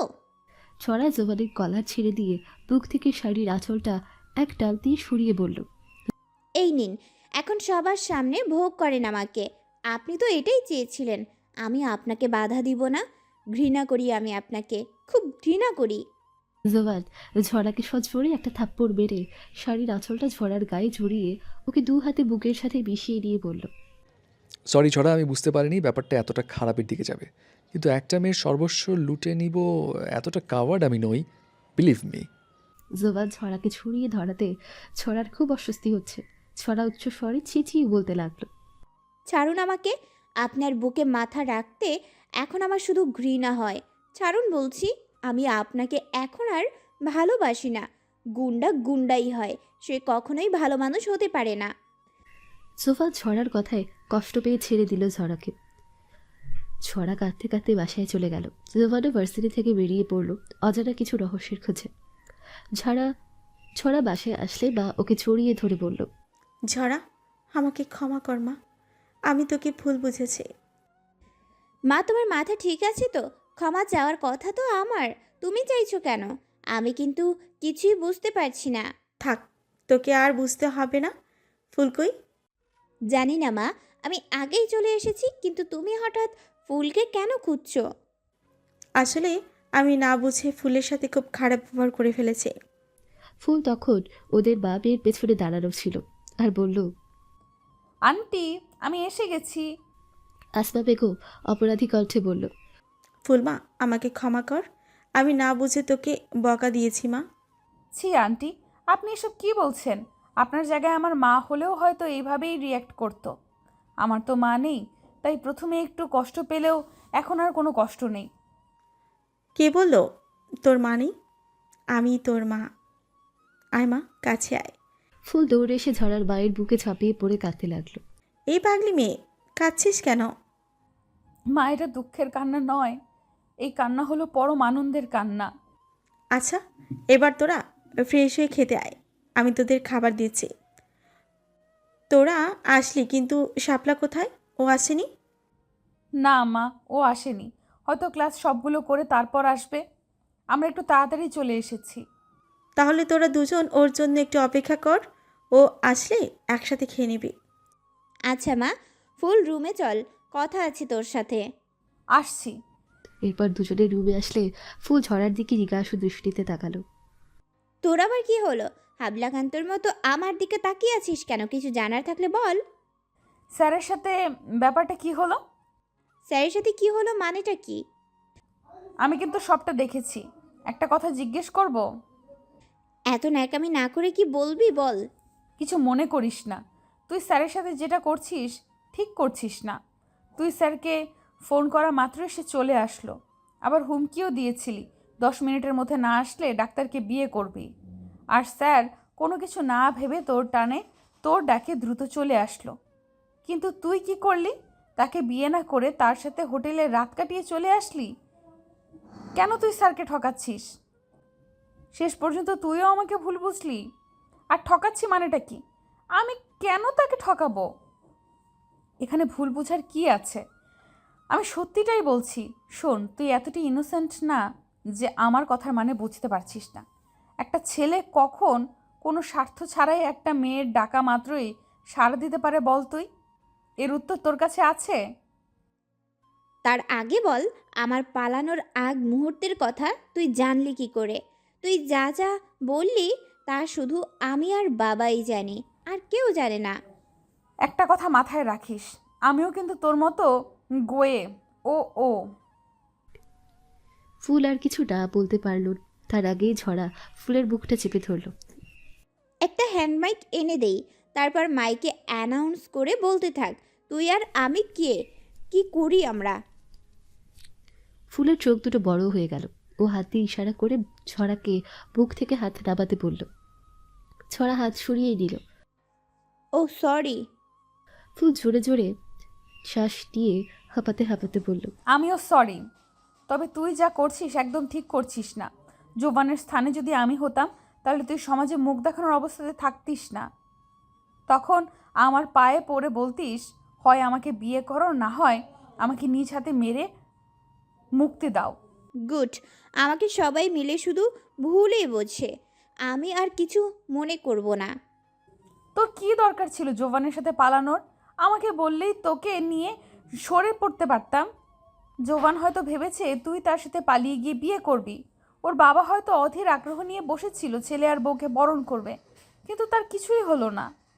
দেখ ফুল, উনি কিন্তু আমাকে কখনোই বলেনি যে সে আমাকে ভালোবাসে। ইভেন আমি আজও তাকে জিজ্ঞেস করছি, আপনি কি আমাকে ভালোবাসেন? কিন্তু তিনি আমাকে ডিরেক্ট উত্তর দিল সে আমাকে ভালোবাসে না।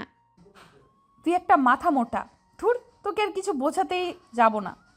ঝরা ফুলের কথাগুলো শুনে পুরো বোকা বনে গেল। এমপির ছেলে নীরব তার ছেলেদের নিয়ে মিটিং করছে। আমাদের কাজের টেকনিকটা একটু চেঞ্জ করতে হবে। গত কয়েকবার মাল আমদানি করতে গিয়ে ট্রাক আটক হয়েছে। ভাগ্যিস ছেলেরা কেউ আটক হয়নি। আমার মনে হয় আমাদের গ্যাংয়ে টিকটিকি আছে। সমস্যা হলো বুঝতে পারছি না কে সেই টিকটিকি। একবার ধরতে পারলে সোজা উপরে পাঠিয়ে দিব। সব টিকটিকিকে খুঁজে বের করার দায়িত্ব আমি নিলাম বস। তোর উপর আমার পুরো ভরসা আছে। এই দায়িত্ব নিয়ে বসে থাকলে কিন্তু চলবে না। তোকে আরেকটা দায়িত্ব দিয়েছিলাম, সেটার কি খবর? বস, আপনার প্রিয়সী এক গুন্ডার প্রেমে হাবুডুবু খাচ্ছে। মেমের বিয়ে হতে হতে শেষ পর্যন্ত হলো না। বিয়ের রাতে পালিয়ে যায় গুন্ডার সাথে। তারপর শুনেছি দুজন নাকি কোনো একটা আবাসিকে একসাথে রাত কাটিয়েছে। পুরো এপিতে ঝরা বিবি ঝড় তুলিয়েছিল। নীরব রাসেলের কলার ধরে বলল, শালা মাত্র কয়েকদিন দেশে ছিলাম না, তার মাঝে এত কাণ্ড হলো, আর তুই আমাকে কিচ্ছু বললি না? বস, আপনি তো ইম্পর্ট্যান্ট কাজে ছিলেন, তাই বিরক্ত করেনি। ঝড়া প্রেয়সী শুধু আমার। ও কার সাথে রাত কাটালো তাতে আমার কিচ্ছু যায় আসে না। ওকে আমার চাই মানে চাই।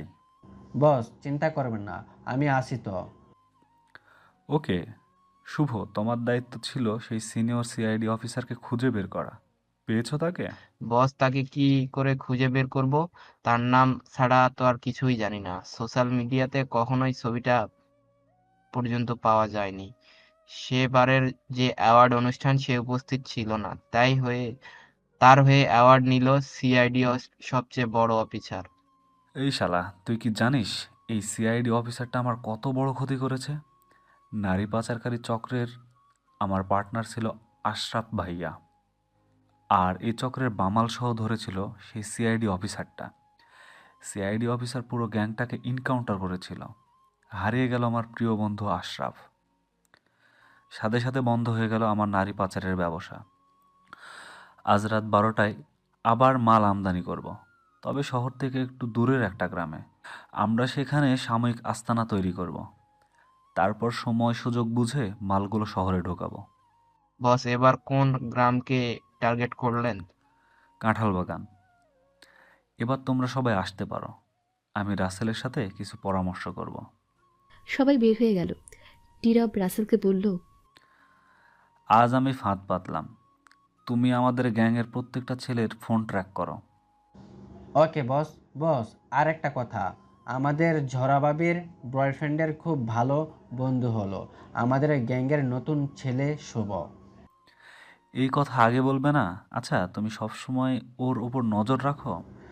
বস, শুভটা এক নম্বরের গাদা, ওকে এতটা ইম্পর্টেন্ট দেওয়া কিছুই নেই। তারপর ঝরা শুভর সাথে কি কি করেছে সবটা বলল রাসেল বসকে। নীরব হাসতে হাসতে লুটোপুটি খাচ্ছে। ঠিক এই জন্যই ঝড়া প্রিয়সীকে আমার এত পছন্দ। রাসেল, আজকের প্ল্যানের কথা মনে যেন থাকে। ওকে বস। তুমি শুধু গ্রামবাসীকে একটু খুঁচিয়ে দিও, বাকি কাজটা তারাই করে ফেলবে। বস, আপনার কোনো জবাব নেই, আপনি গ্রেট। বিকেল 5:30। ছড়া আর ফুল দুজনেই দুপুরের খাবার খেয়ে ভাত খুব দিচ্ছে। ছড়ার ফোনে টুকটাক আওয়াজ করে মেসেজ আসতে শুরু করলো। মেসেজের শব্দে দুজনের খুব ভাগলো। ছড়া ফোনটা হাতে দিয়ে মেসেজ সিড করলো। তৈরি হতে হবে, মিশন টু কাঁঠাল বাগান, আজ রাত 12টায়। মেসেজ কে পাঠিয়েছে? আজ কি আবার ড্রাগ আমদানি হচ্ছে? তবে কাঁঠাল বাগান শহর থেকে বেশ দূরে। রাত 10টায় বের হতে হবে, কিন্তু কি করে যাব? আজ আমার মাথায় কিছুই আসছে না। থুর, এত ভাবছিস কেন? মিশনে যাব জয় স্যারের বাইকে। তাই তো। আচ্ছা, এবার ওঠ, ফ্রেশ হয়ে হালকা কিছু খেয়ে নেই। কাল বাবা, মা, বড় আম্মু চলে যাবে বরিশাল। সকাল সকাল পাতা, জিজু, পাপড়ি আপু আর ডাক্তার সাহেব আসবে। ওদের আসার আগেই ফিরে আসতে হবে। এদিকে জোবান সন্ধ্যার পর বাসায় আসলো। নাজমুল সাহেব কিছুটা চিন্তায় শুছিল। ছেলে বাসায় ফিরতেই বলল, কিরে বাবা, তোর মুখে অন্ধকারের ছায়া কেন? চুলগুলো উস্কো খুস্কো, চোখে বিষণ্ণতার ছাপ, শার্টের এক হাতা ফোল্ড করা আর এক হাত নামানো, শার্টের এক পাশে প্যান্টের আরেক পাশ প্যান্টের বাইরে। এমন কি হয়েছে যার জন্য নিজের এই হাল করে রাখছিস? সুভান বাবাকে জড়িয়ে ধরে বিষণ্ণ ভরা কণ্ঠে বলল, বাবা, আমি খুব আশা নিয়ে একটা জায়গায় গিয়েছিলাম। মনে দৃঢ় বিশ্বাস ছিল, মনে মনে যেটা ভেবেছিলাম তাই যেন হয়। কিন্তু না, একরাশ নিরাশা নিয়েই ফিরতে হলো। তোর কথা মানে বুঝতে পারছি না, একটু খোলসা করে বল। বাবা, তোমাকে সবটা বলবো, আমাকে একটু সময় দাও। তবে একটা কথা বলতে পারি, এবার মনে হচ্ছে প্রিয় মানুষটির উপরে কঠোর হতে হবে। এখন আমার টার্গেট হলো আমার এই ছলনাময়ী রহস্যময়ী মনমোহিনী, যাকে খুব দামি জিনিসটা নিজের অজান্তেই দিয়ে দিয়েছি। কিসব উল্টাপাল্টা কথা বলছিস? তোর মাথা ঠিক আছে তো? জোবান বাবাকে ছেড়ে দিয়ে বলল, বাবা, আমি সম্পূর্ণ ঠিক আছি, আমি ফ্রেশ হয়ে আসি। জোবান কয়েক কদম এগিয়ে আবার পিছিয়ে এসে বাবাকে বলল, বাবা, আজ রাত 10টায় আমি একটু বের হব, কখন ফিরবো জানি না। আচ্ছা ঠিক আছে, যা গিয়ে শাওয়ার নে, তারপর বাপ বেটা একসাথে খাবো। ওকে। রাত 9:30। ছড়া আর ফুল মিশনে যাওয়ার জন্য প্রস্তুতি নিচ্ছে। দুজনেই জিন্সের প্যান্ট, টি শার্ট আর তার উপরে লেডিস জিন্সের শার্ট পরে পায়ে কেটস, চুলগুলো রাবার ব্যান্ড দিয়ে বেঁধে হাত খোপা করে তাতে কাঁকড়া ক্লিপ দিয়ে চাপা দিলে একটা ক্যাপ পরল। মুখে মাস্ক আর চোখে কালো সানগ্লাস পরে নিল। রাতের বেলায় সানগ্লাস পরার উদ্দেশ্য হলো যাতে তাদের মুখ দেখে মুখস্থ করে না রাখতে পারে। এরপর নিজেদের রুম ভেতর থেকে লক করে বেলকনি দিয়ে দুজনে ভালুরের মতো বেয়ে বেয়ে নেমে পড়ল। ওরা পা টিপে টিপে দারোয়ানের কাছে আসলো। মতিন চাচা, তোমার কাছে একটা জিনিস চাইবো, দিবে? আগে বলো, তোমরা কারা? চাচা, আমরা ফুল আর ঝরা। ও, তোমরা? এত রাতে আমার কাছে কি চাই তোমাদের? চাচা, জয় স্যারের বাইকটা যে খুব দরকার। একদম না, তোমাদের মতিগতি আমার ঠিক লাগছে না। বাসায় যাও, আমি কিন্তু মালকিন ম্যামকে ফোন করব। চাচা চাচা, শোনো না, শুধু আজ রাতটুকুর জন্য বাইকটা দাও প্লিজ, আমরা তোমাকে টাকা দিব। তোমাদের কি মনে হয় আমি দেবে? না চাচা, ঠিক সেটা না। মতিন চাচাকে অনেক জোরাজুরি করার পর বাইক দিতে রাজি হলো। মতিন চাচা গ্যারেজ থেকে বাইক বের করে বাইরে বের করে দিল। ছড়া মতিন চাচার হাতে 1000 টাকা ধরিয়ে দিল। ছড়া বাইকে উঠে বাইক স্টার্ট করলো। পেছনে বসলো ফুল। ঝড়া, এই হেলমেটটা তো নিয়ে যাও, আর খুব তাড়াতাড়ি চলে এসো কিন্তু, ছোটো সাহেব ভার্সিটিতে যাওয়ার আগে। তুমি চিন্তা করো না, আমরা সকাল হওয়ার আগেই ফিরে আসবো। দুজনে বাইকে করে চলল কাঁঠাল বাগানের উদ্দেশ্যে। অন্যদিকে জওয়ানও বেরিয়ে পড়ল এক গন্তব্যের উদ্দেশ্যে। আজ ফুলের বোর্ডে বারবার সংশয় কাজ করছে, তাই বলল, ঝড়া, আজ কেন জানি মিশনে যেতে মনটা সায় দিচ্ছে না। আমার মনে হচ্ছে আজ আমাদের সাথে খুব খারাপ কিছু হতে চলেছে। ধুর, কিচ্ছু হবে না, তবে একটা কথা বলতে পারি। কি কথা? এখনো বেশি দূর আসেনি, তুই চাইলে চলে যেতে পারিস, আমি একা একা যেতে পারবো। ফালতু কথা বাদ দে, আমাদের রুলস এমনটা নেই, বা কোনোদিন ছিলও না। মিশনে তুই একা একা যাবি। তোর বলা শেষ হলে থাম, আমাকে বাইক চালাতে মনোযোগী হতে দে। ওকে। 11:45। ওরা দুজনে কাঁঠাল বাগানে এসে পৌঁছালো। ছড়া বাইক থামালো আর একটা বাইকের পাশে। ঝড়া দেখেই বুঝে গেল অন্য বাইকের লোকটা জোফান। জোফান পাশের বাইকের দিকে চোখ বুলালো আর বোঝার চেষ্টা করছে পাশের বাইকে কারা আছে। দেখে বোঝার উপায় নেই এরা দুজন মেয়ে, বেশভূষা পুরোই ছেলেদের মতো। ছড়া আস্তে করে ফুলকে বলল, পাশের বাইকে কে আছে দেখেছিস? দেখছি। আমার মনে হয় এখন থেকে আমাদের একটু দূরে অবস্থান করা উচিত, তা না হলে আমাদের চিনে ফেলতে পারে। সামনের দিকে এগিয়ে গিয়ে বাগানের দিকে চল। তাই করতে হবে। বলে বাইক স্টার্ট দিয়ে সামনের দিকে এগিয়ে বাগানে প্রবেশ করতেই দেখল আর একটা বাইকের একজন আছে।